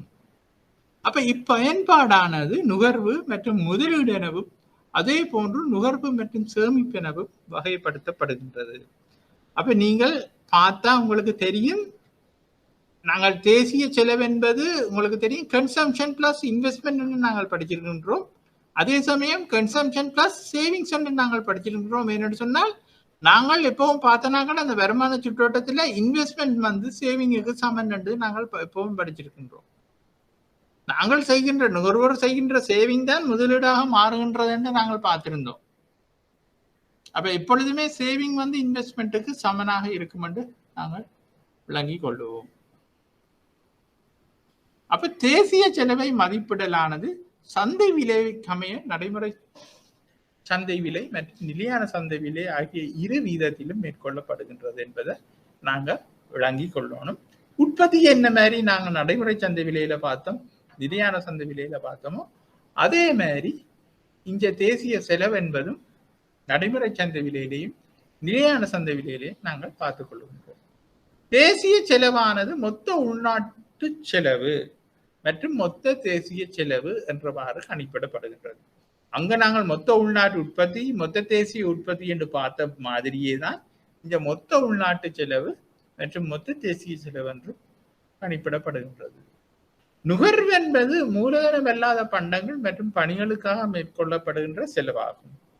நுகர்வு என்பது மூலதனம் அல்லாத பண்டங்கள் மற்றும் பணி, அதை அண்டர்லைன் பண்ணிக்கொள்ளணும். நீங்கள் நுகர்வண்டு நாங்கள் இங்க சொல்றது மூலதனம் இல்லாத பண்டங்கள் மற்றும் பணிகளுக்காக மேற்கொள்ளப்படும் செலவுகள் ஆகும். அரச நுகர்வு செலவு, தனியார் நுகர்வு செலவு என்று 2 வகைப்படும். அப்ப அரசாங்கம் பெரும்பாலும் முதலீட்டு செலவுகளை செய்யும். அப்ப இங்கு நாங்கள் அந்த முதலீட்டை பற்றி நாங்கள் கவனத்துல கொள்றது இல்லை. நாங்கள் கவனத்துல கொள்றது எல்லாம் நுகர்வு செலவுகளை தான் நாங்கள் இங்க கவனத்துல கொள்ளுகின்றோம். அப்ப பகுதிகளாக இது கணிப்பிடப்படுகின்றது. சுகாதாரம், கல்வி, பாதுகாப்பு போன்ற அரச பணிகளின் பொருட்டு மேற்கொள்ளப்படுகின்ற நிர்வாக செலவுகள் அரச நுகர்வு செலவுகளுக்கு உரித்தாகின்றது. அப்ப சுகாதாரம், கல்வி, பாதுகாப்பு போன்ற அரச பணிகளின் பொருட்டு மேற்கொள்ளப்படுகின்ற நிர்வாக செலவுகள் அரச நுகர்வு செலவுகளுக்குள்ள உரித்தாகின்றது. தனியார் துறையினரால் உணவு பானங்கள், மின்சாரம், நீர் போக்குவரத்து, ஆடை அணிகள், சுகாதாரம் மற்றும் கல்வி ஆகிய அன்றாட தேவைகளின் பொருட்டு செய்யப்படுகின்ற செலவுகள் தனியார் நுகர்வு செலவுகளாக கருதப்படுகின்றது. அப்ப நீங்க இங்க கவனிச்சு கொள்ளுங்கோ, முதலாவது வரிய பாருங்கோ, அரசாங்கம் சுகாதாரம், கல்வி, பாதுகாப்பு போன்றவற்றுக்கு முதலீட்டு செலவும் செய்யும். இப்ப உதாரணத்துக்கு ஒரு ஹாஸ்பிட்டல்ல கட்டி கொடுத்தா அது சுகாதாரத்துறையில வர முதலீட்டு செலவு. அதாலதான் நாங்க சொல்லப்படுகின்றது சுகாதாரம், கல்வி, பாதுகாப்பு போன்ற அரச பணிகளின் பொருட்டு மேற்கொள்ளப்படுகின்ற நிர்வாக செலவுகள் என்று சொல்லப்படுகின்றது. அட்மினிஸ்ட்ரேட்டிவ் காஸ்ட், அட்மினிஸ்ட்ரேட்டிவ் காஸ்ட் இல்லாட்டா ரீகரண்ட் காஸ்ட் என்று நாங்கள் சொல்லுவோம். ஆக்களுக்கு கொடுக்கின்ற சம்பளங்கள், மெயின்டெனன்ஸ் காஸ்டுகள், ஹாஸ்பிட்டல்ஸ் நாங்கள் சாப்பாடுகள், அவர்களோட சம்பளங்கள், அப்படியான போக்குவரத்து செலவுகள், அதுகளைத்தான் இங்க கவனத்தில் கொள்ளப்படுகின்றது. ஹாஸ்பிட்டல் கட்டி கொடுக்கிறதோ, கல்வி சம்பந்தமாக ஒரு ஸ்கூலை கட்டி கொடுக்கிறதோ இதுக்குள்ள வராது. அதே மாதிரி தனியாரை பொறுத்த மட்டும் நுகர்வு செலவுகளுக்கு தனியார் துறைகளால உணவு பானங்கள், மின்சாரம், இப்ப நாங்கள் எல்லாம் வேண்டது எல்லாம் எங்களோட நுகர்வுக்கு பயன்படுத்தப்படுமா இருந்தால் அது இங்க கவுண்ட் பண்ணப்படுகின்றது. முதலீடு என்பது மூலதனத்தை பேணி வருவதற்கு அல்லது வளர்ச்சி அடை செய்வதற்கு மேற்கொள்ளப்படுகின்ற செலவுகள் ஆகும். அப்ப முதலீடு என்பது நான் சொன்ன விஷயம்தான். பாருங்க, மூலதனத்தை பேணி வருவதற்கு அல்லது வளர்ச்சி அடைய செய்வதற்கு மேற்கொள்ளப்படுகின்ற செலவுகள் ஆகும். இப்போ ஒரு கட்டின ஹாஸ்பிட்டல் ஒன்று நல்லா பழுதா போயிட்டு அதை நாங்கள் ரெனோவேட் பண்றோம் என்று சொன்னால் அது மீண்டும் மூலதனத்தை பேணி வருவதற்கு அல்லது வளர்ச்சி அடை செய்வதற்கு செய்யப்படுகின்ற செலவாக இருக்கு. மூலதனத்தை பேணுவதற்கு செய்யப்படுகின்ற செலவாகத்தான் அந்த கன்ஸ்ட்ரக்ஷன் வரும், ரிப்பேர் காஸ்ட் வரும். இது நிலையான மூலதனம் மற்றும் கையிருப்பு மாற்றமடைதல் என 2 பகுதிகளாகும். இது நிலையான மூலதனம் மற்றும் கையிருப்பு மாற்றமடைதல் என 2 பகுதிகளாகும். கட்டிடவாக்கம், இயந்திரோபகரணங்கள், காணிகள் மற்றும் பெருந்தோட்ட அபிவிருத்திக்கான செலவுகள் மொத்த உள்நாட்டு நிலையான மூலதனமாக்கம், கிராஸ் டொமஸ்டிக் கேபிட்டல் ஃபவுண்டேஷன் என கணிப்பிடப்படுகின்றது. கையிருப்பாக கணிப்பிடப்படுவது தயாரிப்பு உற்பத்தி கையிருப்புகள் மற்றும் உற்பத்தி செய்யப்பட்டு வருகின்ற பண்டங்களின் கையிருப்பு என்பன ஆகும். சேஞ்ச் இன் ஸ்டாக் என்பது கடந்த கால கட்டத்தில் க்ளோசிங் ஸ்டாக்காக இருந்ததுக்கும் இந்த வருஷம் இறுதியில இருக்கிற க்ளோசிங் ஸ்டாக்குக்கும் இடையில் உள்ள டிஃபரன்ஸ் தான் சேஞ்ச் இன் ஸ்டாக் என்று நாங்கள் சொல்லிக் கொள்கின்றோம். அப்ப முதலீடு, அரச முதலீடு மற்றும் தனியார் முதலீடு என்ற 2 பகுதிகளாக கணிப்பிடப்படும். முதலீடு அல்லது மூலதனமாக்கத்தினூடாக ஒரு பொருளாதாரத்தின் உற்பத்தி இயலளவு, ப்ரொடக்ஷன் கெப்பாசிட்டி அதிகரிக்கும். அப்ப நாங்க முதலீட்டை கூட்ட கூட்ட அந்த பொருளாதாரத்தின் உற்பத்தி இயலளவு அதிகரிக்கும். இதுல நான் உங்கள்கிட்ட ஒன்று கேட்கிறேன் என்னன்னு சொன்னால், இந்த பந்திய படிக்க உங்களுக்கு ஒரு விஷயம் ஞாபகம் பெறணும். அது என்னன்னு சொன்னா, நாங்க ப்ரொடக்ஷன் பாசிபிலிட்டிக்காக படிக்கும் பொழுது இதை நாங்கள் படிச்சிருக்கின்றோம். அதாவது நாங்கள் இப்ப முதலீட்டுக்கு கொஞ்சம் செலவு செய்தோமே என்று சொன்னால் அது 2-3 வருஷத்துக்கு பிறகு அந்த ப்ரொடக்ஷன் கெப்பாசிட்டி கூடி, இன்னும் ப்ரொடக்ஷன் கூடி, அந்த நாட்டு மக்கள் கூடுதலான பெனிஃபிட் என்ஜாய் பண்ணக்கூடியதாக இருக்கும். இன்ஸ்டெட் ஆஃப் டூயிங் திஸ், நாங்கள் கன்சியூமர் ப்ராடக்ட்ஸை உற்பத்தி செய்வமாக இருந்தால் இப்பதான் நாங்கள் என்ஜாய் பண்ணி கொண்டிருப்போமே ஒழிய இன் ஃபியூச்சர் எங்களோட என்ஜாய்மெண்ட் கூடாது. அது நான் உங்களுக்கு படிப்பிச்ச ஞாபகம் இருக்கின்றது. நீங்கள் அதை திருப்பி பார்த்தீங்கன்னா உங்களுக்கு தெரியும். அப்ப அந்த ப்ரொடக்ஷன் பாசிபிலிட்டி கேர்வில் என்ன மாதிரி கூடும், நாங்கள் இப்போ இன்வெஸ்ட்மெண்ட் ப்ராடக்ட்ஸ்ல எங்களோட ரிசோர்ஸஸை அலோகேட் பண்றதா, இல்லாட்டா கன்சியூமர் ப்ரொடக்ஷன்ல எங்களோட ரிசோர்ஸஸை அலோகேட் பண்றதா என்ற ஒரு கொஸ்டின் வரைக்கும் இந்த மாதிரி கிராஃப் பெருமெண்டெல்லாம் நாங்கள் படிச்சினாங்க. சேமிப்பு என்பது முதலீட்டு செலவுகளை தீர்ப்பதற்காக பயன்படுத்தப்பட்ட சேமிப்புகள் அல்லது வளங்கள் ஆகும். அப்ப எப்பவுமே சேமிப்பு என்பது முதலீட்டு செலவுகளை தீர்ப்பதற்காக பயன்படுத்தப்பட்ட சேமிப்புகளாக இருக்க வேண்டும். அரசாங்கம் அல்லது குறிப்பிட்டது ஒரு நபர் தமது வருமானத்தில் நுகர்வு செய்யாது சேமித்துள்ள வளங்கள் அல்லது பணத்தொகை தேசிய செலவு தொடர்பிலான சேமிப்பு எண்ணக்கருவின் மூலம் கருதப்படுவது இல்லை. ஒருவர் பணத்தை சேமித்து வங்கியில் வைப்பிடுதல் எப்பொழுதுமே சேமிப்பு ஆகாது. இதை நீங்கள் இந்த கன்செப்டை விளங்கிக் கொள்ளுங்கள். வங்கி அப்பணத்தை இன்னொருவரின் நுகர்வு தேவைக்கு கடனாக வழங்குமெனில் சேமிப்பாளரின் பணமானது ஒட்டுமொத்தமாக நோக்குன்ற போது சேமிப்பாக அன்றி நுகர்வாக மாத்திரமே அமையும். எனவே இங்கு சேமிப்பு என வரவிலக்கணம் அளிக்கப்படுவது பொருளாதாரத்தில் முதலீட்டின் பொருட்டு பயன்படுத்தப்பட்ட சேமிப்புகள் அல்லது வளங்களாகும். ஆதலால் ஒரு நாட்டின் முதலீடு சேமிப்பில் தங்கியுள்ளது. சேமிப்பும் முதலீடும் சமமாயிருத்தல் வேண்டும். இதில் உள்நாட்டு மற்றும் வெளிநாட்டு ரீதியில் மேற்கொள்ளப்படும் அனைத்து முதலீடுகளும் சேமிப்புகளும் உள்ளடங்குகின்றன. அப்ப இங்க நான் என்ன சொல்றேன் என்று சொன்னால், இங்க பாருங்க, ஒரு சேமிப்பு என்பது நான் பேங்க்ல என்ற சம்பளத்துல காசை மிச்சம் பிடிச்சு பேங்க்ல வைக்கிறது சேமிப்பாக கருதப்பட்டாலும் அதை நாங்கள் பொருளாதார ரீதியாக அந்த சேமிப்பு பார்க்கறது இல்லை.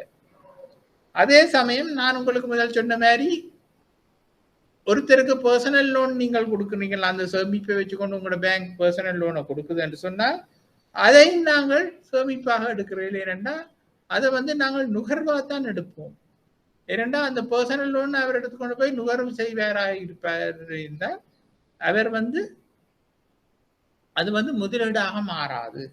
அப்போ எப்ப சேமிப்பு வங்கிகளால முதலீட்டு நோக்கத்துக்காக கடனாக வழங்கப்படுதோ அப்பதான் அதை நாங்கள் சேமிப்பாக கருதுகின்றோம். அதைத்தான் நாங்கள் முதலீடாகவும் கருதுகின்றோம். இதில் உள்நாட்டு மற்றும் வெளிநாட்டு ரீதியில் மேற்கொள்ளப்படும் அனைத்து முதலீடுகளும் சேமிப்புகளும் உள்ளடங்குகின்றன. சேமிப்பு முதலிடம் மொத்த உள்நாட்டு அல்லது மொத்த தேசிய ரீதியில கணிப்பிடப்படுகின்றது. மொத்த உள்நாட்டு செலவில் உள்ளடங்கியுள்ள சேமிப்பு மற்றும் முதலீடு மொத்த உள்நாட்டு என்றவாறு மொத்த தேசிய செலவில் உள்ளடங்கியுள்ள சேமிப்பு மற்றும் முதலீடு மொத்த தேசிய என்றவாறு காட்டப்படுது. அப்ப மொத்த உள்நாடு மொத்த தேசிய என்ற ரெண்டு விஷயத்தையும் அந்த உள்நாட்டு சேமிப்பும் முதலீடும் காட்டும். மொத்த தேசிய என்ற அடிப்படையில வார முதலீடும் சேமிப்பும் மொத்த தேசிய என்ற அடிப்படையில காட்டும்.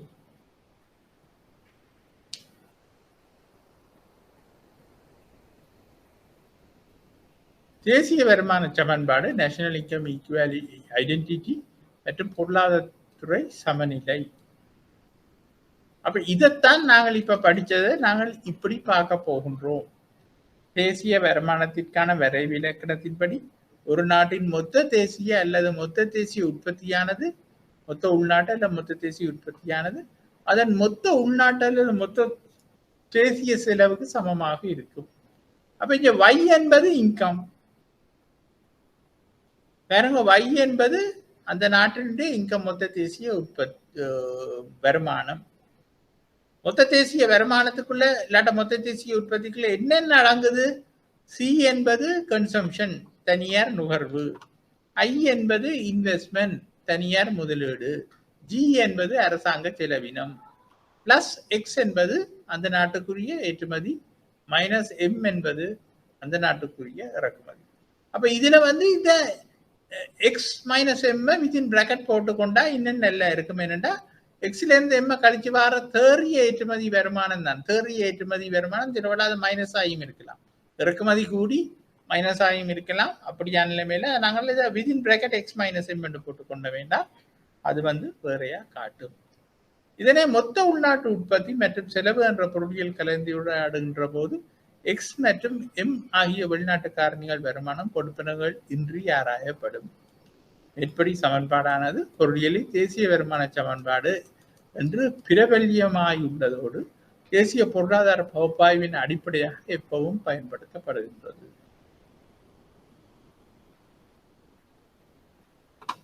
அப்ப இந்த ஈக்குவேஷனை நீங்கள் பார்த்துக்கொள்ளுங்க. எனக்குன்னா நான் வேகமா போற மாதிரி தெரிகின்றது. இதை நீங்கள் விளங்கிக் கொள்வது கொஞ்சம் நாள் எடுக்கலாம். அதை நீங்கள் கொஞ்சம் வாசிச்சு பாருங்க.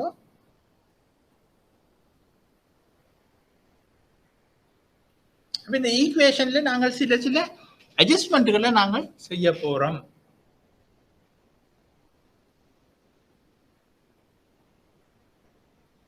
அப்ப இந்த சமன்பாடு மொத்த தேசிய வருமானத்தின் சமன்பாடு இதுதான். எங்களோட பைபிள் தியரி மாதிரி நாங்கள் வச்சுக்கொள்ளணும். இதுல சின்ன அட்ஜஸ்ட்மெண்ட்டுகளை செய்து நாங்கள் டெஸ்ட் பண்ணி பார்க்க போறோம். இல்லாட்டா பிராக்டிக்கலா என்ன மாதிரி இருக்குமென்று பார்க்க போகின்றோம். உதாரணமாக நாங்கள் வரியை அட்ஜஸ்ட் பண்ணி பார்ப்போம். வரியை அட்ஜஸ்ட் பண்ணும் பொழுது என்ன மாதிரி நாங்கள் செய்யப்படும் என்றால், மேற்படி வருமான சமன்பாட்டின் இடதுபுறம் இருந்து பொதுமக்கள், தனிநபர்களும் தொழில் நிறுவனங்களும் செலுத்துகின்ற வரியை கழிப்பதன் மூலம் பின்வரும் சமன்பாட்டை நாங்கள் பெற்றுக்கொள்ளலாம். அது என்னென்று நாங்கள் பெற்றுக்கொள்ள போகின்றோம் என்று சொன்னால், இந்த வை என்ற வருமானத்திலிருந்து நாங்கள் டேக்ஸை கழிக்கின்றோம். செலுத்துகின்ற டேக்ஸை கழிக்கும் பொழுது இஞ்சாலையும் கவர்மெண்ட் இன்கம்ல இருந்து டேக்ஸ் கழிப்படும். அப்ப இங்க ஒரு மைனஸ் டீயை போடுக்க அதே தொகையை இங்க கவர்மெண்ட் இன்கம்ல இருந்தும் கவர்மெண்ட் எக்ஸ்பெண்டிச்சர்ல இருந்தும் டீயை கழிக்கின்றோம். அதை நாங்க ரெண்டாவது சமன்பாடு என்று எடுத்துக்கொள்ளுவோம். அப்ப இங்க பாருங்க, y மைனஸ் டி என்று எடுத்த அந்த இன்கம் மொத்த தேசிய உற்பத்தியை நாங்க y0 சொல்லிக் கொள்ளுவோம். அந்த y0ல இருந்து இந்த c-யை நாங்கள் இங்கால கொண்டுடுவோம். c-யை வலது பக்கத்துல இருந்து இடது பக்கத்துக்கு நாங்க கொண்டு வந்தோமேன்னா y0 மைனஸ் c சமன் i plus g minus t plus x minus m ஆக வரும். அப்ப இந்த y0 மைனஸ் c-யை நாங்கள் s என்று எடுப்போம்.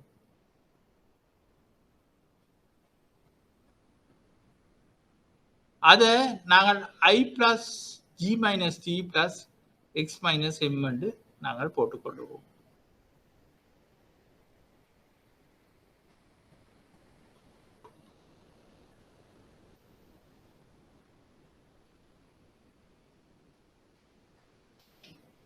அப்ப இங்க பாருங்க, இந்த எஸ் என்றதை நாங்கள் இப்ப சொல்ல போனோம் என்று சொன்னால், தனியார் துறையின் பொதுமக்கள் மற்றும் தொழில் நிறுவனங்கள சேமிப்புகள், தனியார் துறையின் சேமிப்புகள் என்று இந்த எஸ் சொல்ல போன்றோம். அப்ப இந்த எஸ் நாங்கள் ஐய இஞ்சால கொண்டு வருவோம். ஐய வலது பக்கத்துல இருந்து இடது பக்கத்துக்கு கொண்டு வந்தா எஸ் மைனஸ் ஐ என்று வரும். அதே மாதிரி இந்த எக்ஸ் மைனஸ் எம் இந்த இடது பக்கத்துக்கு கொண்டு வந்தா மைனஸ் எக்ஸ் மைனஸ் எம், அதை நாங்கள் எம் மைனஸ் எக்ஸ் என்று சொல்லலாம். ஆகவே எஸ் மைனஸ் ஐ பிளஸ் எம் மைனஸ் எக்ஸ் என்பது ஜி மைனஸ் டி ஆக இருக்கும். அதுதான் நாங்கள் நான்காவது சமன்பாடா சொல்லிக் கொள்கின்றோம். அப்ப இந்த சமன்பாட்டின் மூலம் ஒரு பொருளாதாரத்தின் துறைகளினுள் சமநிலை இன்மையையும் முழு மொத்த பொருளாதார சமநிலையையும் எடுத்து காட்டப்படுகின்றது. மேற்படி மூன்று பொருளாதார துறைகளும் அரசாங்கம், தனியார் துறை, பொதுமக்கள் மற்றும் தொழில் முயற்சிகள் மைனஸ் அரசு தொழில் முயற்சிகள் உள்ளிட்ட தனியார் துறை மற்றும் வெளிநாட்டுத்துறை ஆகியனவாகும். அந்த தனியார் துறைக்குள்ள தான் பொதுமக்கள் மற்றும் தொழில் முயற்சிகள், அரசு தொழில் முயற்சிகள் இருக்கின்றது. அப்ப அரசு துறையின் கொடுக்கல் வாங்கல்களின் சமமின்மையானது வரவு செலவு திட்ட பற்றாக்குறை அல்லது மிகையாகும். அப்ப அரசு துறையில வார சமமின்மை என்பது வரவு செலவு திட்ட பற்றாக்குறையில வார எக்ஸஸ் இல்லாட்டா டெபிசிட். அதைத்தான் நாங்கள் ஜி மைனஸ் டி என்று சொல்லிக் கொள்கின்றோம். அப்ப தனியார் துறையின் சமமின்மை என்னென்று வருகின்றதுனா சேமிப்பு முதலீடுகளுக்கு இடையில வார இடைவெளியாக இருக்கின்றது. அது எஸ் மைனஸ் ஐக்கில வார வித்தியாசமாக இருக்கு. அப்ப வெளிநாட்டு துறை சமநிலை என்பது எங்களுடைய ஏற்றுமதி இறக்குமதிக்கு இடையில வார சமநிலை இன்மை. அது வந்து சென்மதி நிலுவை நடைமுறை கணக்கு மீதியாக அமைந்து காணப்படும். அப்ப நாங்கள் பிறகு பார்த்துக்கொள்வோம். இந்த வெளிநாட்டு சென்மதி நிலுவையில நடைமுறை கணக்கண்டு ஒன்று உள்ளது, மூலதன கணக்கண்டு ஒன்று உள்ளது. அவை அதுல வந்து நடைமுறை கணக்கு மீதியாக அது அமைகின்றது. அப்ப M-X ஆக அமைகின்றது. அப்ப இதன்படி ஒரு துறையில் ஏற்படுகின்ற பற்றாக்குறை அல்லது மிகை ஏனைய ஒரு துறையினரால் அல்லது இரண்டு துறையினராலும் தீர்க்கப்படுதல் வேண்டும். அதாவது இப்ப அரசாங்கத்திட்ட இருக்கிற வரவு செலவு திட்ட பற்றாக்குறை அல்லது மிகையில வார வித்தியாசம் வந்து இந்த தனியார் துறையால சமப்படுத்தப்படும், இல்லாட்டா தனியார் துறையாலையும் இந்த வெளிநாட்டு துறையாலையும் சமப்படுத்தப்பட வேண்டும். உதாரணமாக இந்த மேலே சொன்ன நாலாம் சமன்பாடு என்பது என்ன? இந்த சமன்பாடு இந்த கடைசியா நாங்கள் பார்த்தோம். இந்த சமன்பாட்டை நாங்கள் எடுத்துக்கொண்டோமே என்று சொன்னால் காட்டப்படுகின்றவாறு ஒரு பொருளாதாரத்தில் வரவு செலவு திட்ட பற்றாக்குறை சமநிலையின்மை காணப்படும் இடத்து அதனை தீர்ப்பதற்கு பொருளாதாரத்தின் ஏனைய இரண்டு துறைகளினாலும் வளங்கள் சேமிப்பு வழங்கப்படுதல் வேண்டும். தனியார் துறை தமது முதலீடுகளை விட சேமித்தல் வேண்டும், அதாவது சேமிப்பு மிக இருக்க வேண்டும். அவ்வாறென்றில் பொருளாதாரத்தின் வெளிநாட்டு துறையின் நடைமுறை கணக்கு பற்றாக்குறையினூடாக வளங்களை வெளிநாடுகளில் இருந்து இறக்குமதி செய்தல் வேண்டும். அப்ப பாருங்க, அங்க இருக்கிற டெபிசிட் வந்து என்னென்ன சொல்யூஷன் கொடுக்க வேண்டும். தனியார் துறையில முதலீடுகள் சேமிப்பு கூடவா இருக்கணும், இல்லாட்டா நாங்கள் அதை வெளிநாட்டிலிருந்து இறக்குமதி செய்வதாக இருக்க வேண்டும். அப்ப நாட்டின் நடைமுறை கணக்கு பற்றாக்குறை என்பது இப்ப உங்களுக்கு அது காம்ப்ளிகேட்டடா இருக்கலாம். ஆனா நீங்க ஏ லெவல்ல எக்கனாமிக்ஸ் படிச்சா உங்களுக்கு அது குழம்பாது. அது சென்மதி நிலுவை நடைமுறை கணக்கு பற்றாக்குறை, balance of payment current account deficit என்பது அதே அளவில் வெளிநாட்டு மூலதனத்தை சேமிப்பை பெற்றுக்கொள்ளுதல் என்பதாகும். அப்ப எப்பவும் ஒவ்வொரு வருடமும் நாங்கள் பேலன்ஸ் ஆஃப் பேமெண்ட் செய்யும் பொழுது எங்கள்கிட்ட வார டெபிசிட் வந்து வெளிநாட்டிலிருந்து நன்கொடையாக பெற வேண்டும், இல்லாட்டா வெளிநாட்டிலிருந்து மூலதனமாக பெற வேண்டும், அல்லது வெளிநாட்டிலிருந்து கடனாக பெறப்படல் வேண்டும். அப்ப இப்ப நாங்கள் முதல் செஷன்ல நாங்கள் காய்ச்சி கொண்டிருந்தோம், இலங்கையில ஏற்படுகின்ற இந்த ஃபாரின் கரன்சி பிரச்சனைகள் எல்லாம் இறக்குமதி கூடி ஏற்றுமதி குறைஞ்சு நடைமுறை கணக்கு டெபிசிட்டாக வந்து கொண்டிருக்கின்றது. அப்ப அதை எண்ட் ஆஃப் த இயர் நாங்கள் வந்து வெளிநாட்டு மூலதனத்தின் மூலமோ வெளிநாட்டு கடன் படுத்தல் மூலமோ அதை நாங்கள் பேலன்ஸ் பண்ண வேண்டும். ஆதலால் வரவு செலவு திட்ட பற்றாக்குறைக்கும் வெளிநாட்டுடனும் இடையே தெளிவானதொரு தொடர்பு காணப்படுகின்றது. அப்ப அந்த நாலாம் சமன்பாட்டை நாங்கள் பார்த்தோம் என்றால் மேக்ரோ எக்கனாமிக் சிஸ்டத்தின் அடிப்படையை எடுத்து காட்டுவதோடு கொள்கை வகுப்போர் பாலிசி மேக்கர்ஸ் இந்த ஃபைனான்ஸ் மினிஸ்ட்ரியில பிளானிங் மினிஸ்ட்ரியில எல்லாம் இருக்கிற கொள்கை வகுப்போர், சென்ட்ரல் பேங்க்ல எல்லாம் இருக்கிற கொள்கை வகுப்போர் இது பற்றிய சிறந்த அறிவுடன் கூடியதாக பேரண்ட பொருளாதாரம் என்பது மேக்ரோ எக்கனாமிக் டெவலப்மெண்ட் அதுக்குரிய கொள்கைகளை ஆக்குதல் வேண்டும். உதாரணமாக அரசு வரவு செலவு திட்ட பற்றாக்குறை காணப்படுகின்ற போது தனியார் துறை தமது சேமிப்புகளை விட அதிக முதலீடுகளில் ஈடுபடுவதாயின் தனியார் துறையின் முழு மொத்த பற்றாக்குறை நாட்டினுள் நிச்சயமாக வளங்களின் பற்றாக்குறையை உருவாக்கும் என்பதோடு அதனை நிதியிடும் பொருட்டு வெளிநாட்டு சேமிப்பு மூலதனத்தை பெறுதல் வேண்டும்.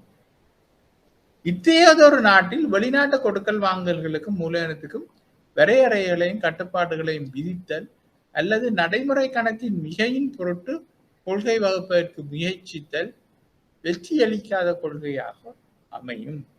இப்ப என்ன சொல்லப்படுகின்றது? நாங்கள் வந்து அரசாங்கம் டெபிசிட் பட்ஜெட் செய்யும் பொழுது தனியார் துறை சேமிப்பை வச்சிருக்கோம். தனியார் துறை சேமிப்பை வச்சிருக்காம இன்வெஸ்ட்மெண்ட்டுக்கு போகும்போது அது இன்னும் பெரிய டெபிசிட் ஏற்படுத்தி அந்த டெபிசிட் இறக்குமதிகளின் மூலமாக சமப்படுத்த வேண்டி வரும் பொழுது வெளிநாட்டு மூலதனம் இல்லாட்டா வெளிநாட்டு கடன் படுக்கை என்பது அவசியமாக காணப்படும். அப்ப அப்படியான நேரத்துல வந்து நாங்கள் வந்து கட்டுப்பாடுகளை விதிக்கும் பொழுது அது வந்து வெற்றியளிக்காத கொள்கையாக அமையும். விளங்குதான்? நடைமுறை கணக்கின் மிகையின் பொருட்டு கொள்கை வகுப்பதற்கு முயற்சித்தல் வெற்றி அளிக்காத கொள்கையாக அமையும். நடைமுறை கணக்கின் மிகை என்பது நாட்டின் செலவுகளை விட சேமிப்பு மிகை உள்ளது என்பதை காட்டுகின்றது. அப்ப நடைமுறை மற்றவளம் நாங்கள் டெபிசிட் இல்ல எக்ஸஸ். அப்ப எக்ஸஸ் ஆயிருக்கிறோம் என்ன, எங்கட ஏற்றுமதிகள் கூடி இறக்குமதிகள் குறைஞ்சு எங்களோட ஏற்றுமதி வருமானங்கள் எல்லாம் எங்கட நாட்டுக்குள்ள வந்து சேமிப்பா இருக்குது என்பதை காட்டிக்கொண்டு இருக்கும். மேற்படி மிகையை வெளிநாடுகளில் முதலீடு செய்தல் வேண்டும். அப்ப end of the year எங்களோட பேலன்ஸ் ஆஃப் பேமெண்ட் அக்கௌண்ட் வந்து ஜீரோவுக்கு கொண்டு வரணும். அப்ப ஷார்டேஜா இருந்தது என்றால் நாங்கள் வெளிநாட்டு முதலீடுகளையோ வெளிநாட்டு கடன்களையோ டொனேஷன்களையோ பெற்று பேலன்ஸ் பண்ணணும். மிகையாக இருந்தது என்றால் அதை நாங்கள் வெளிநாடுகள்ல முதலிட்டோ வெளிநாட்டு கடன் கொடுத்தோ இல்லாட்டா டொனேஷனாக கொடுத்தோ அதை சைபராக்க வேண்டும். இப்ப பாருங்க, மேற்படி மிகையை வெளிநாடுகளில் முதலீடு செய்தல் வேண்டும். இத்தகைய மிகைகளை கொண்ட சீனா, ஜப்பான், தென்கொரியா, மலேசியா ஆகிய நாடுகள் இவ்வாறு வெளிநாட்டு முதலீடுகளை மேற்கொண்டுள்ளன. இலங்கை போன்றதொரு நாட்டில் வரவு செலவு திட்ட பற்றாக்குறை மற்றும் உயர் மட்டத்திலான முதலீட்டை பேணி வருவதற்கெனில் அதற்கு தக்கவாறு நடைமுறை கணக்கு பற்றாக்குறையை பேணி வருதல் வேண்டும். மேற்படி ஒரு துறையிலிருந்து அல்லது 2 துறைகளிலிருந்து அரசு வரவு செலவு திட்ட பற்றாக்குறையினை தீர்ப்பதற்கு வழங்கப்படுதல் வேண்டும். அப்ப உங்களுக்கு அது எங்க அந்த ஈக்குவேஷன் சமப்படுதுன்றது உங்களுக்கு விளங்கும். அரசாங்கத்துறை, தனியார் துறை, வெளிநாட்டு துறை, இந்த 3 தான் அந்த சமப்படுத்தலை ஏற்படுத்தணும். அது என்ன மாதிரி ஏற்படுத்துது என்பதை நாங்கள் பார்த்துட்டோம்.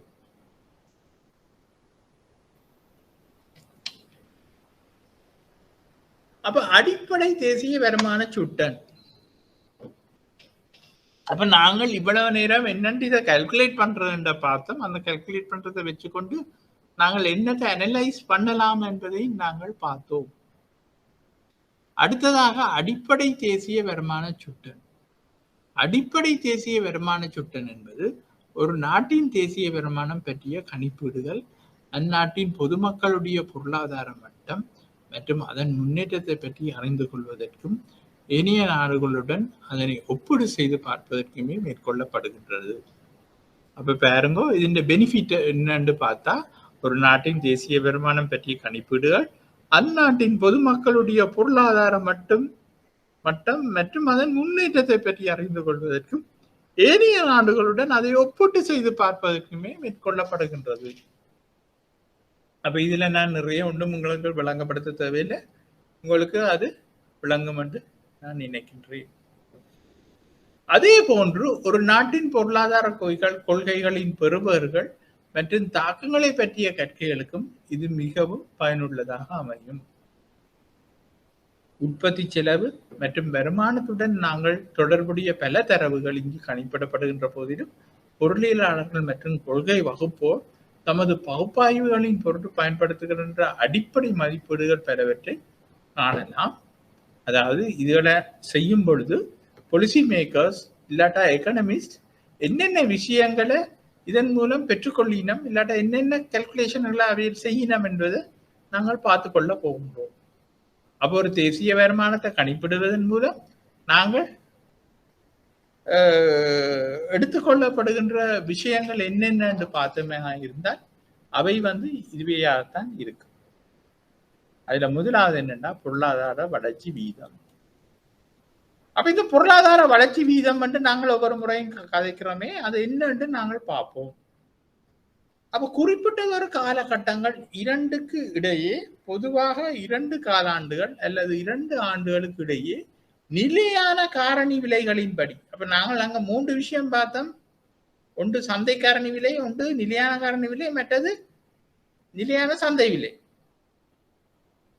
அப்ப அதுல நிலையான காரணி விலைகளைத்தான் நாங்கள் இங்க பார்க்க வேண்டியிருக்கு. ஃபார்ம் கேட் பிரைஸ் பார்த்தோம். அதுல கன்ஸ்டன்ட் கணிப்பிடப்பட்ட மொத்த உள்நாட்டு உற்பத்தி அல்லது மொத்த தேசிய உற்பத்தியின் சதவீத மாற்றம் பொருளாதார வளர்ச்சி வீதமாக பயன்படுத்தப்படுகின்றது.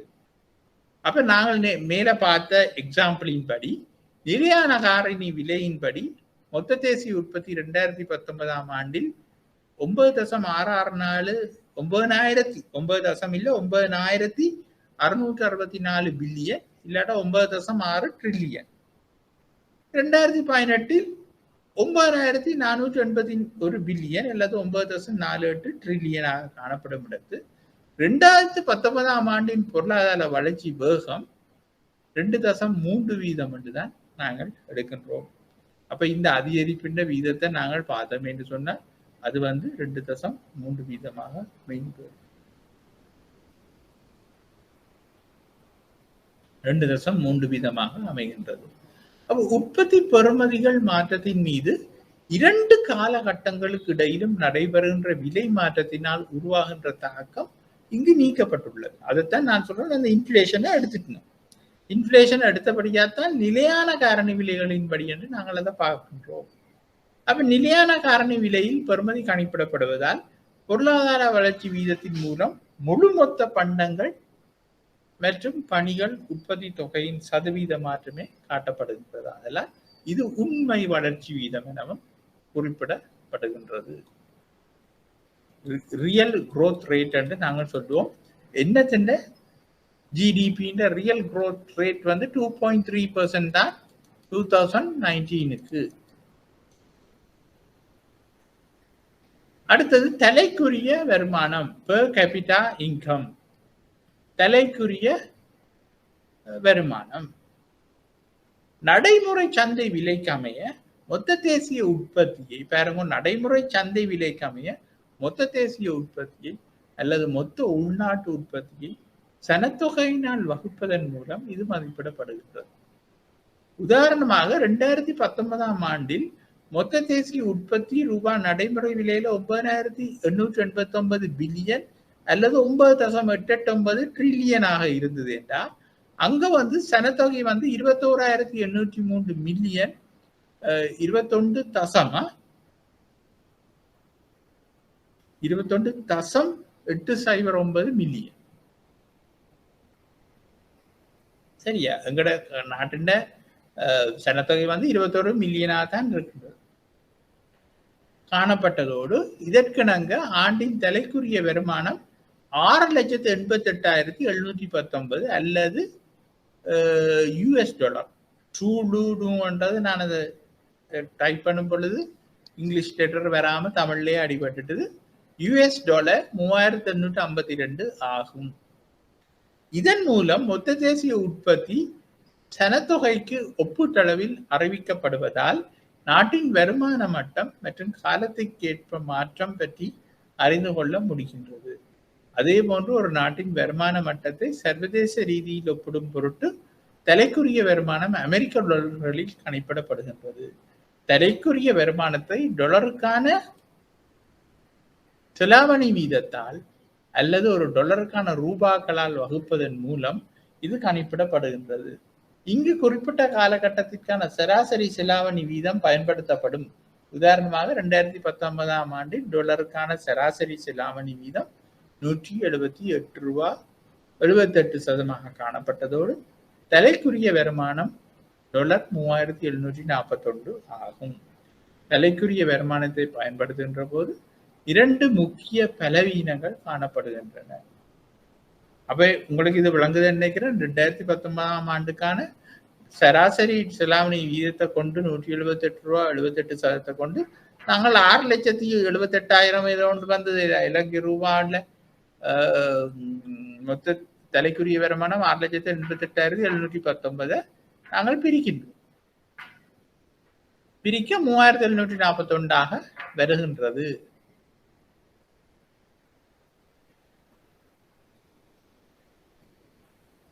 தலைக்குரிய வருமானத்தை பயன்படுத்துகின்ற போது 2 முக்கிய பலவீனங்கள் காணப்படுகின்றன. தேசிய வருமானம் தனிநபர்களுக்கு வருமானம் பெறுகின்றவர்களுக்கு இடையே பகிர்ந்தளிக்கப்படுகின்ற முரண்பாடு எனப்படும் பல்வேறு வருமான மட்டங்களை பற்றி அறிந்து கொள்ள முடியாமல் உள்ளது. அப்ப நாங்க ரஃபா பாக்குறோம் 6,88,000 எங்களுக்கு வருமானம் பெறுகின்றது ரஃபா பாக்குறோம். ஆனால் உண்மையிலேயே ஒவ்வொருத்தரும் 6,88,000 ரூபாய் வருமானத்தை பெறுகினமா இல்லை.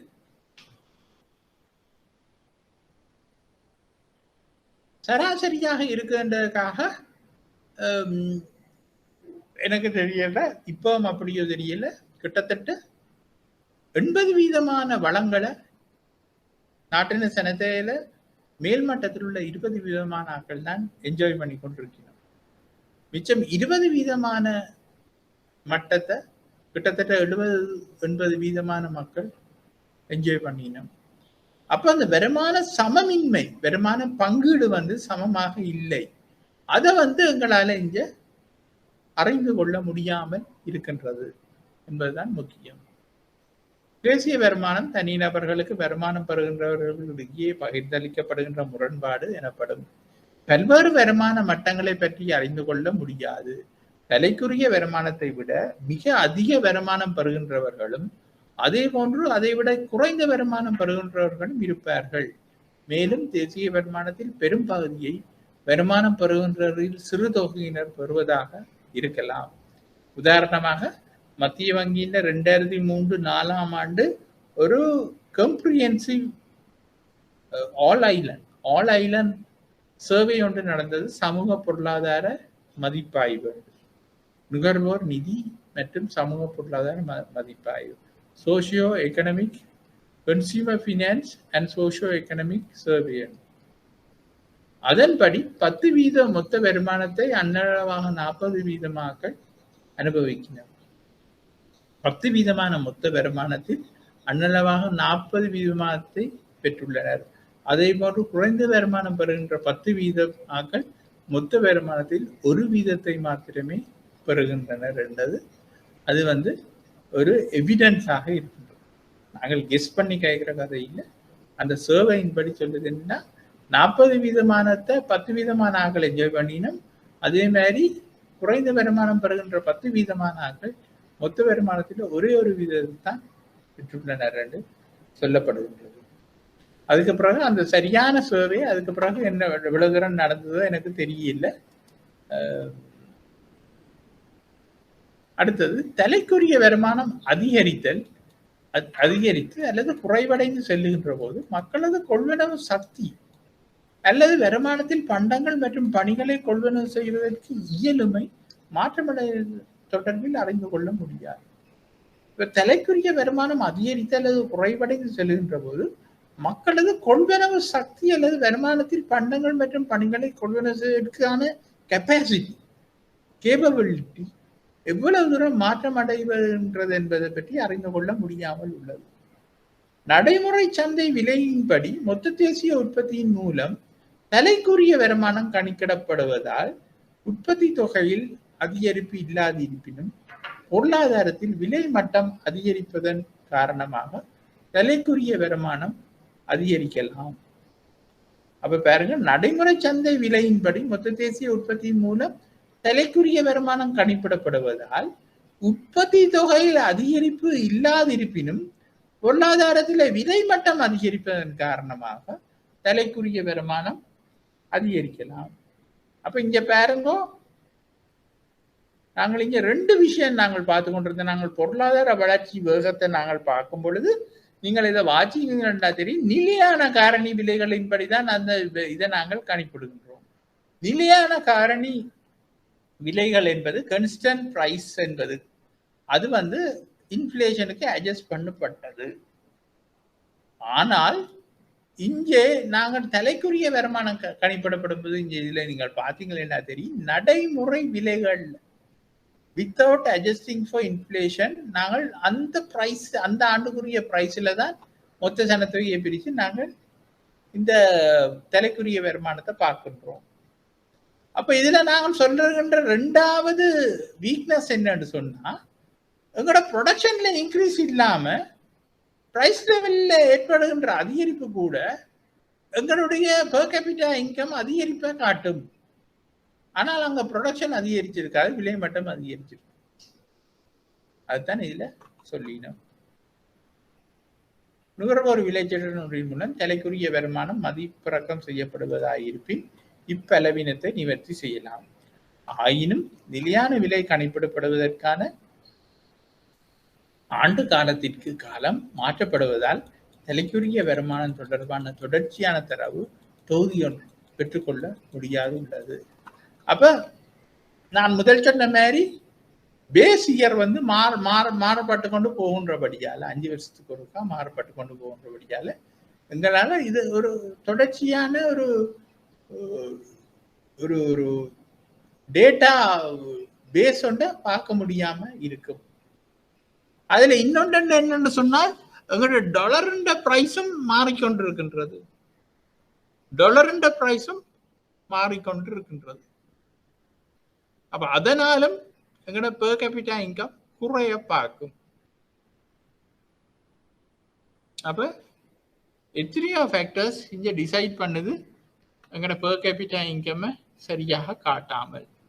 அது வந்து எங்களோட பெர் கேபிட்டா இன்கம் கால்குலேஷன்ல உள்ள பிழையாக இல்லாட்டா பிரச்சனையாக அமைந்து காணப்படுகின்றது. அப்ப உள்ளடக்க மொத்த தேசிய பெறுமதி இறக்கி, அப்ப இம்ப்ளிசிட் ஜிஎன்பி டிஃப்ளேட்டர் நாங்கள் அதை சொல்லுகின்றோம். அப்ப நடைமுறை காரணி விலைகளின் மொத்த தேசிய உற்பத்திக்கும் நிலையான காரணி விலைகளின் மொத்த தேசிய உற்பத்திக்கும் இடையிலான வீதத்தை கணிப்பிடும் அடிப்படை ஆண்டின் பொருட்டு அதனை 100க்கு சமமாக தயாரிக்கப்படுகின்ற சுட்டன் இதன் மூலம் கருதப்படுகின்றது. அப்ப நாங்கள் அந்த பேஸ் இயருக்குரிய 100 நாங்கள் என்னென்று தயாரிக்கின்றோம் என்றதுதான் இதுல நான் சுட்டி காட்டப்படுகின்றது. அப்ப ஏனைய விலை சுட்டன்களை போலன்று இந்த சுட்டனின் மூலம் பொருளாதாரத்தின் முழு மொத்த உற்பத்தி விலைகளான மாற்றம் எடுத்து காட்டப்படுகின்றது. அப்ப இதற்கமைய இச்சுட்டனின் வருடாந்த மாற்று சதவீதத்தினூடாக பொருளாதாரத்தின் பணவீக்கம் அல்லது பொதுவிலை மட்டம் மாற்றமடைகின்ற வேகம் எடுத்து காட்டப்படுகின்றது. இது கூட பணவீக்கம் தொடர்பான ஒரு சுட்டனாக நுகர்வோர் விலை சுட்டன் போன்ற இணைய சுட்டன்களுடன் பயன்படுத்தப்படுகின்றது. அப்ப இது வந்து இந்த இம்ப்ளிசிட் ஜிஎன்பி டிஃப்ளேட்டர்ன்றது வந்து இங்க எங்களுக்கு வந்து நேஷனல் இன்கம் கால்குலேட் பண்றதுக்கு மட்டும் இல்லை, நாங்கள் வந்து எங்களோட பிரைஸ் லெவல் அதாவது இன்ஃப்ளேஷனை கணிப்பிடுவதற்கும் நாங்கள் இதை பயன்படுத்துகின்றோம். அப்ப இங்க வந்து இம்ப்ளிசிட் ஜிஎன்பி டிஃப்ளேட்டர் என்பது வந்து இந்த இன்ஃப்ளேஷனை அட்ஜஸ்ட் பண்றதாக மொத்த உள்நாட்டு உற்பத்தியில இல்லாட்டா மொத்த தேசிய உற்பத்தியில அட்ஜஸ்ட்மெண்ட்டுக்காக பயன்படுத்தப்படுகின்ற இதே இம்ப்ளிசிட் ஜிஎன்பி டிஃப்ளேட்டர் எங்களுக்கு பொதுவிலை மட்டங்கள் விடயங்கள்ல உள்ள ஒரு இண்டெக்ஸாக, அதாவது இன்ஃப்ளேஷனுக்குரிய ஒரு இண்டெக்ஸாகவும் நாங்கள் அதை பார்க்கின்றோம். அப்ப அடுத்தது வந்து சேமிப்பு மற்றும் முதலீட்டு வீதம். அப்ப மொத்த தேசிய சேமிப்பு மற்றும் முதலீடுகளை சந்தை விலையின் மொத்த தேசிய உற்பத்தியின் சதவீதமாக கணிப்பிடுதல் இதன் மூலம் கருதப்படுகின்றது. அப்ப சேமிப்பு மற்றும் முதலீட்டு வீதம் சந்தை விலையில் கவனிச்சு கொள்ளுங்க, சந்தை விலையில் மொத்த தேசிய உற்பத்தியின் சதவீதமாக கணிப்பிடுதல் இதன் மூலம் கருதப்படுகின்றது. பொருளாதாரத்தில் மொத்த தேசிய வருமானத்தில் எவ்வளவு தொகை சேமிப்பாகவும் முதலீடாகவும் பயன்படுத்தப்படுகின்றது என்பதை பற்றிய கருத்தை இவ்வீதத்தின் மூலம் பெற்றுக்கொள்ள முடியும். இந்த வீதங்கள் வறிய நாடுகளில் கீழ்மட்டத்திலும் அபிவிருத்தி அடைந்த மற்றும் வேகமாக அபிவிருத்தி அடைந்து வருகின்ற நாடுகளில் உயர் மட்டத்திலும் காணப்படும். அப்ப இந்த வீதங்கள் வறிய நாடுகள்ல கீழ்மட்டத்திலும் அபிவிருத்தி அடைந்த மற்றும் வேகமாக அபிவிருத்தி அடைந்து வருகின்ற நாடுகளில் உயர் மட்டத்திலும் காணப்படுகின்றன. ஒரு நாட்டின் சேமிப்புக்கும் முதலீடுகளுக்கும் இடையே ஒரு இடைவெளி இருக்கலாம். சேமிப்பை விட முதலீடு அதிகமாக இருப்பின் நாட்டில் சேமிப்பு பற்றாக்குறை காணப்படும் என்பதோடு இப்பற்றாக்குறையை தீர்ப்பதற்கு வெளிநாட்டு சேமிப்புகளை பெற்றுக்கொள்ள வேண்டும். அதே போன்று சேமிப்பு மிகை இருப்பின் அதனை வெளிநாடுகளில் முதலீடு செய்தல் வேண்டும். மேற்படி சேமிப்பு பற்றாக்குறை வெளிநாட்டு செல்வந்த நிலுவை நடைமுறை கணக்கு பற்றாக்குறைக்கும் சேமிப்பு மிகை நடைமுறை கணக்கு மிகைக்கும் சமமாக இருக்கும். அப்ப இதை நாங்கள் முதல் பார்த்ததுல ஒரு தலகுல் வடிவமாகவும் இருக்கின்றது. அடுத்தது பொருளாதாரத்தின் துறை வாரியான கட்டமைப்பு. அப்ப இந்த மொத்த தேசிய உற்பத்தியினூடாக நாங்கள் என்னென்ன விஷயங்களை அவதானித்து கொள்ளலாம் என்பதை காட்டுவதாகத்தான் இது இருக்கின்றது.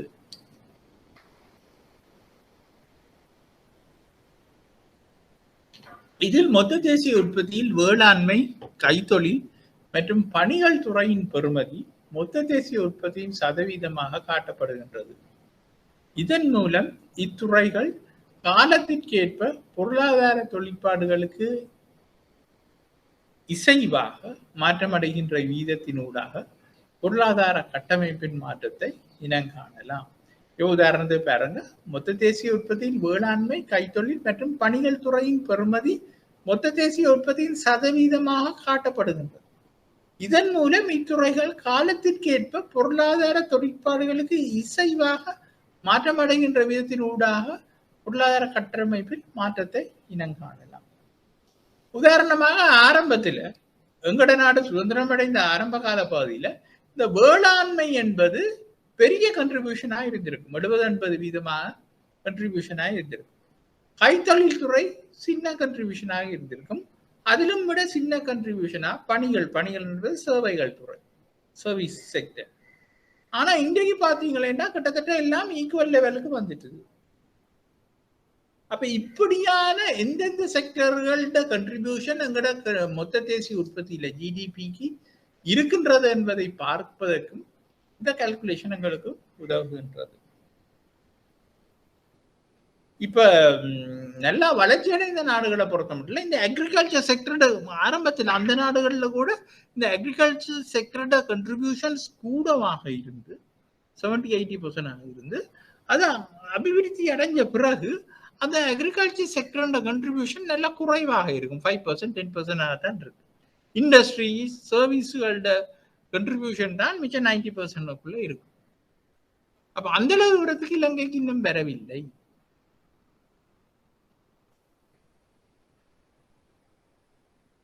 சில நாடுகளில் வேளாண்மை பொருளாதார முன்னுரிமை பெறுவதோடு சில நாடுகளில் பணிகள் துறை அல்லது கைத்தொழில் துறை முன்னுரிமை பெறுகின்றது.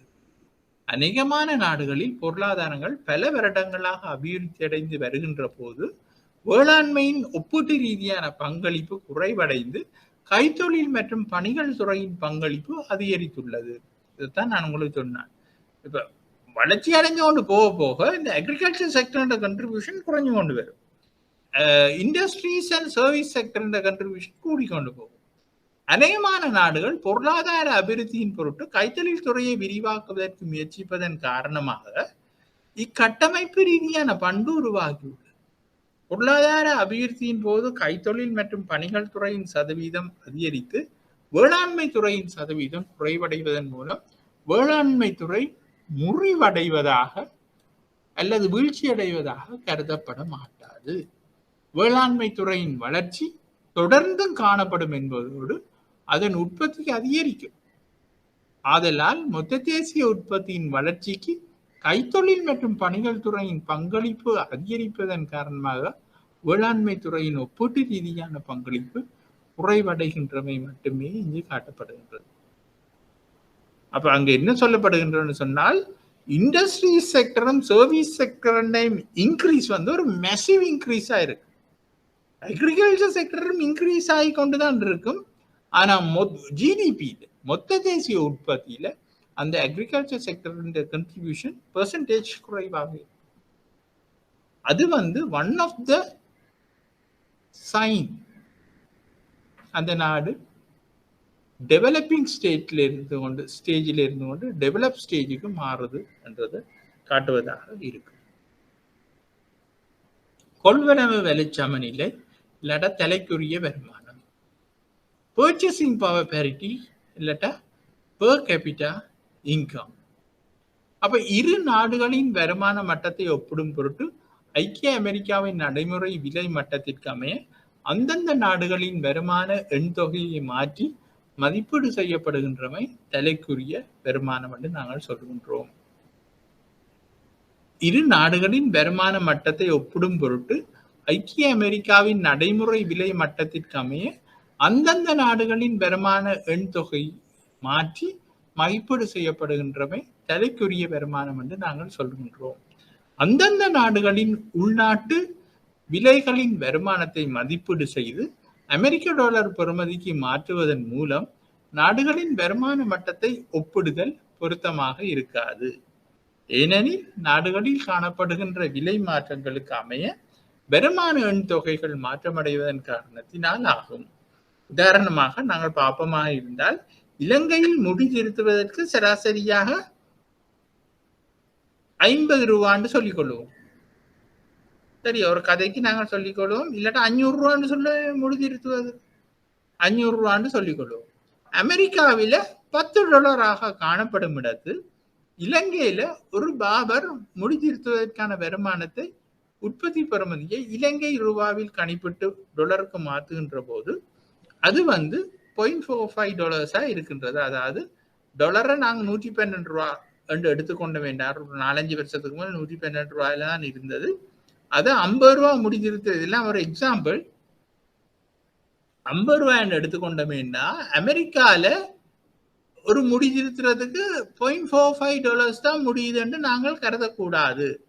அமெரிக்கால $10 முடியுது ஒரு முடி திருத்துவதற்கு. $10 எனக்கு தெரியல, சில விட கூடி இருக்கலாம், ஒரு $7 $8 தான் இருக்கு. 1000 அமெரிக்க விலையில் நாவிதனின் வருமானம் $10. அப்ப இந்த கதையின்படி அமெரிக்கால ஒரு பாபர்ட டாலர் $10 இருக்க, இலங்கையில அந்த பாபர்ட இன்கம் வந்து 0.45 தான் இருக்கு. அப்ப இதற்கமைய நாடுகளின் உற்பத்திகளை அமெரிக்காவில் அந்த உற்பத்திக்கான விலைகளின் அடிப்படையில் கணிப்பிடுவதன் மூலம் நாடுகளின் வருமான மட்டத்தை நேரடியாக ஒப்பிட முடியும். இதன் பொருட்டு அமெரிக்காவின் பொது விலை மட்டத்திற்கும் அந்தந்த நாடுகளின் பொது விலை மட்டத்திற்கும் இடையிலான வீதத்தை தயாரித்து அந்த வீதத்தை பயன்படுத்தி அந்தந்த நாடுகளின் மொத்த தேசிய உற்பத்தியை அமெரிக்க டாலர் பெறுமதிக்கு மாற்றுகின்றதான ஒரு முறையை உலக வங்கி அல்லது IMF எகனமிஸ்ட் செய்கின்றனர். அப்ப உங்களுக்கு விளங்குது தானே? ஒவ்வொரு நாட்டின் இன்ஃபிளேஷனையும் வச்சு கொண்டுதான் இதை நாங்கள் கன்வெர்ட் பண்ணணும். அப்ப மேற்படி டாலர் பெறுமதி கொள்வரவு விலை சமநிலை ஒப்புகை மொத்த தேசிய உற்பத்தி என்று நாங்கள் குறிப்பிடுகின்றோம். அப்ப மேற்படி பெறுமதியை சனத்தொகையினால் வகுப்பதன் மூலம் கொள்வரவு விலை சமநிலை தலைக்குரிய டிவைடட் பை தலைக்குரிய வருமானம் கணிப்பிடப்படுகின்றது. மேற்படி தரவுக்கு அமைய பாருங்க, 2009 இலங்கையில் கொள்வனவு விலை சமநிலை தலைக்குரிய வருமானம் $4720 இருந்தது. இலங்கையின் விலைகளில் கணிப்பிடப்பட்ட தலைக்குரிய வருமானம் அப்ப 2039 $33 இருந்தது.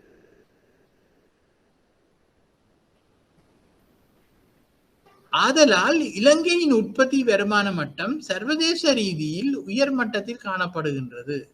ஆயினும் இம்மதிப்பீட்டில் ஆராய்ச்சி ரீதியிலான முக்கியத்துவத்தை தவிர வேறு எவ்வித நடைமுறை முக்கியத்துவமும் கிடையாது. எங்கள் எல்லாருக்கும் தெரியும் இலங்கையில வந்து என்ன மாதிரி இன்ஃப்ளேஷன் இருக்கின்றது, என்ன மாதிரி குவாலிட்டி ஆஃப் த பாபட்ட போய் நாங்கள் தலைமையில் பட்டேங்க. இப்போ அமெரிக்காவில் ஒருத்தன் தலைமையில் பட்டுறதுக்குரிய குவாலிட்டியான சர்வீஸை இங்கே பெற மாட்டோம். அதையும் நாங்கள் பார்ப்போம். ஆயினும் இம்மதிப்பீட்டில் ஆராய்ச்சி ரீதியிலான முக்கியத்துவத்தை தவிர எவ்வித நடைமுறை முக்கியத்துவமும் கிடையாது. ஒரு நாட்டில் மக்களது வருமான மட்டம் மற்றும் வாழ்க்கை தரமானது நாட்டினுள் பண்டங்கள் மற்றும் பணிகளை கொள்வனவு செய்வதற்கான இயலுமையிலேயே தங்கியுள்ளது. ஐக்கிய அமெரிக்காவில் விலை மட்டத்தில் வருமானம் கணிப்பிடப்பட்ட போதிலும் பண்டங்கள் மற்றும் பணிகளின் உற்பத்தி திறன் மற்றும் செலவு மட்டம் நாட்டுக்கு நாடு வேறுபட்டதாக அமையும். இப்ப அமெரிக்கால ஒருத்தனுக்கு தலைமையில் பட்ட $10 முடியுதுன்றதுக்கு என்ன, அவன் வருமானம் அதுக்கேற்ற மாதிரி இருக்கு. அப்ப இலங்கையில அமெரிக்க டாலர் கணிப்பீட்டின்படி 0.45 தான் இருந்ததுக்கு என்ன, இலங்கையில அவன் வருமானம் இன்னும் குறைவாகத்தான் இருக்கும் அமெரிக்காவில் இருக்கிறவன் வருமானத்தோட ஒப்படைய. அது மட்டும் இல்ல, அவன் அங்க $10 கொடுத்ததுக்கு என்ன, அவன் எடுக்கிற சர்வீஸ் குவாலிட்டி, அதுதான் நாங்கள் இங்க உற்பத்தி தரம் என்று நாங்கள் சொல்லிக் கொள்வோம். அந்த உற்பத்தி தரம் வந்து மிகவும் திறமாக இருக்கு.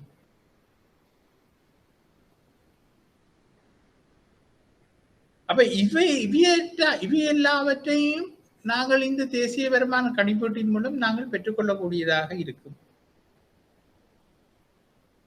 அப்ப இதைத்தான் நாங்கள் இந்த தேசிய வருமான கணிப்பீட்டின் மூலமாக இவ்வகையான அனாலிசிஸை எக்கனமிஸ்டோ பாலிசி மேக்கர்ஸோ செய்து கொள்ளினம் என்பதை நாங்கள் விளங்கிக் கொள்ள வேண்டும். அப்ப இதோட எங்களுடைய இந்த முக்கியமான சாப்டர் முடியுது. அதுக்கு அடுத்ததாக இதுவும் நான் அப்கிரேட் பண்ணிவிட்டேன் மாணவர்களே. இந்த செக்ஷனை நீங்கள் அவருக்கா படிச்சு பார்த்து கொள்ளுங்க. நாங்கள் இதுல கணக்க மினக்கெட தேவையில்லை. ஆனா சில பாஸ் பேப்பர்ல சில கேள்விகளுக்கு இது முக்கியமாக இருக்கும். நீங்கள் படிச்சு பாருங்க. இது நாங்கள் இது செய்யணும் என்று சொன்னால் நாங்கள் படிக்கலாம். அப்படி இல்லை என்று சொன்னால் நாங்கள் இதை அடுத்த கிளாஸ்ல பாஸ் பண்ணி கொண்டு நாங்கள் போவோம். அதாவது உங்களுக்கு நான் முக்கியமா இதை நீங்கள் படியுங்க. அடுத்த கிளாஸுக்கு வர முதல் ஒருக்கா படிச்சு வச்சிருங்க. முக்கியமா நான் உங்களுக்கு சொல்ல விரும்புறது என்னன்னு சொன்னால், இப்ப 6 கிளாஸ் நான் மிஸ் பண்ணிட்டேன். அந்த 6 கிளாஸும் எனக்கு தருவதாக சொல்லி இருக்கணும். அப்ப அதுக்கு பிறகு ஒரு 3 கிளாஸ் வரும். அதை உண்மையா நாங்கள் எல்லாம் பிளான் பண்ணி கொண்டிருந்தோம். எக்ஸ்ட்ரா கிளாஸ் போட்டு அக்டோபர்ல எக்ஸாம் வர போகுதுன்னு தான் நாங்கள் பிளான் பண்ணோம். ஆனால் எல்லாம் ஸ்பாயிலா போயிட்டது. அப்ப இப்ப என்ன நடக்க போகுதுன்னு சொன்னால், இப்ப ஏ லெவல் எக்ஸாம் எப்ப வரப்போகுதுன்னு தெரியல, எங்களோட எக்ஸாம் எப்ப வரப்போகுதுன்னு தெரியல. ஆகவே நீங்கள் மற்ற பாடங்களை எல்லாம் உங்களுக்கு முடிகிற கட்டத்துக்கு வந்திருக்கும்னு நினைக்கின்றேன். இதை தவிர அப்ப நாங்கள் லெக்சரா போவோம். எனக்கு அந்த 6 கிளாஸ் பிளஸ் இன்னும் 2-3 கிளாஸ் நான் கேட்ட கிளாஸ் என்ன கோட்டா கிடைக்கும். நாங்கள் அதை செய்து கொண்டு போவோம். அதே சமயம் நான் ஒரு ரிவிஷனும் செய்வேன். அந்த ரிவிஷன் உங்களுக்கு பெரும்பாலும் அவசியமற்றதாகவே இருக்கும். என்னன்னா நான் பிந்தி கொண்டு போக முடியும். மற்ற பாடத்திலே செய்த ஆட்களுக்கு இப்பவே முடிச்சிருவீனும். சில பேர் முடிச்சிருப்பினும். என்ன மாதிரி உங்களுக்கு எனக்கு தெரியல. அது முடிஞ்ச ஆட்கள் உங்களுக்கு ரிவிஷன் உங்களுக்கு பொருத்தமா இருக்கும். ஆனால் நான் ரிவிஷன் செய்ய வேண்டி இருக்கின்றது என்னன்னா, உங்களுக்கு முதல்ல ஒரு பேட்ச் இருந்தது. அந்த பேட்ச் அந்த பேட்சுக்கு செய்ய வேண்டி இருக்கும். வேணும்னா நீங்க அந்த பேட்சுக்கு நான் ரிவிஷன் செய்யும் பொழுது நீங்களும் ஜாயின் பண்ணலாம்னு நினைக்கிறேன். ஆனால் நான் வடிவா இந்த சிலபஸை முடிச்சு நான் உங்களுக்கு பாஸ் பேப்பர்ஸும் செய்து விடுவேன். நாங்கள் எப்படியும் ஒரு பாஸ் பேப்பர் ஏதோ முடிச்சோம்னு நினைக்கின்றேன். அது கொஞ்சம் கொஞ்சமா நாங்கள் மிச்சத்தையும் இந்த தியரியை முடிச்சு போட்டு பார்ப்போம். ஆகவே நீங்கள் இந்த 10C என்ற செக்ஷனை நாங்கள் முடிச்சிட்டோம். ஆகவே இதுல இருக்கின்ற அடுத்த நான் மார்க் பண்ணவில்லை, அதை நீங்கள் ஒருக்கா செய்யுங்கோ. அதுக்கு பிறகு நாங்கள் இந்த மணி இல்லை ஐஎஸ்எல்எம் கேர்வை மேலோட்டமா பார்ப்போம். ஐஎஸ்எல்எம் கேர்வை நாங்கள் அடுத்த இதில் நாங்கள் மேலோட்டமா பார்த்துட்டு பணத்துக்கு போவோம். ரைட், இதுதான் இந்த பிளான். இன்றைக்கு பெரும்பாலும் 5 நிமிஷம் இருக்கின்றபடியா ஏதாவது கேள்விகள் இருக்கின்றதா படித்த விடயங்கள் தொடர்பாக?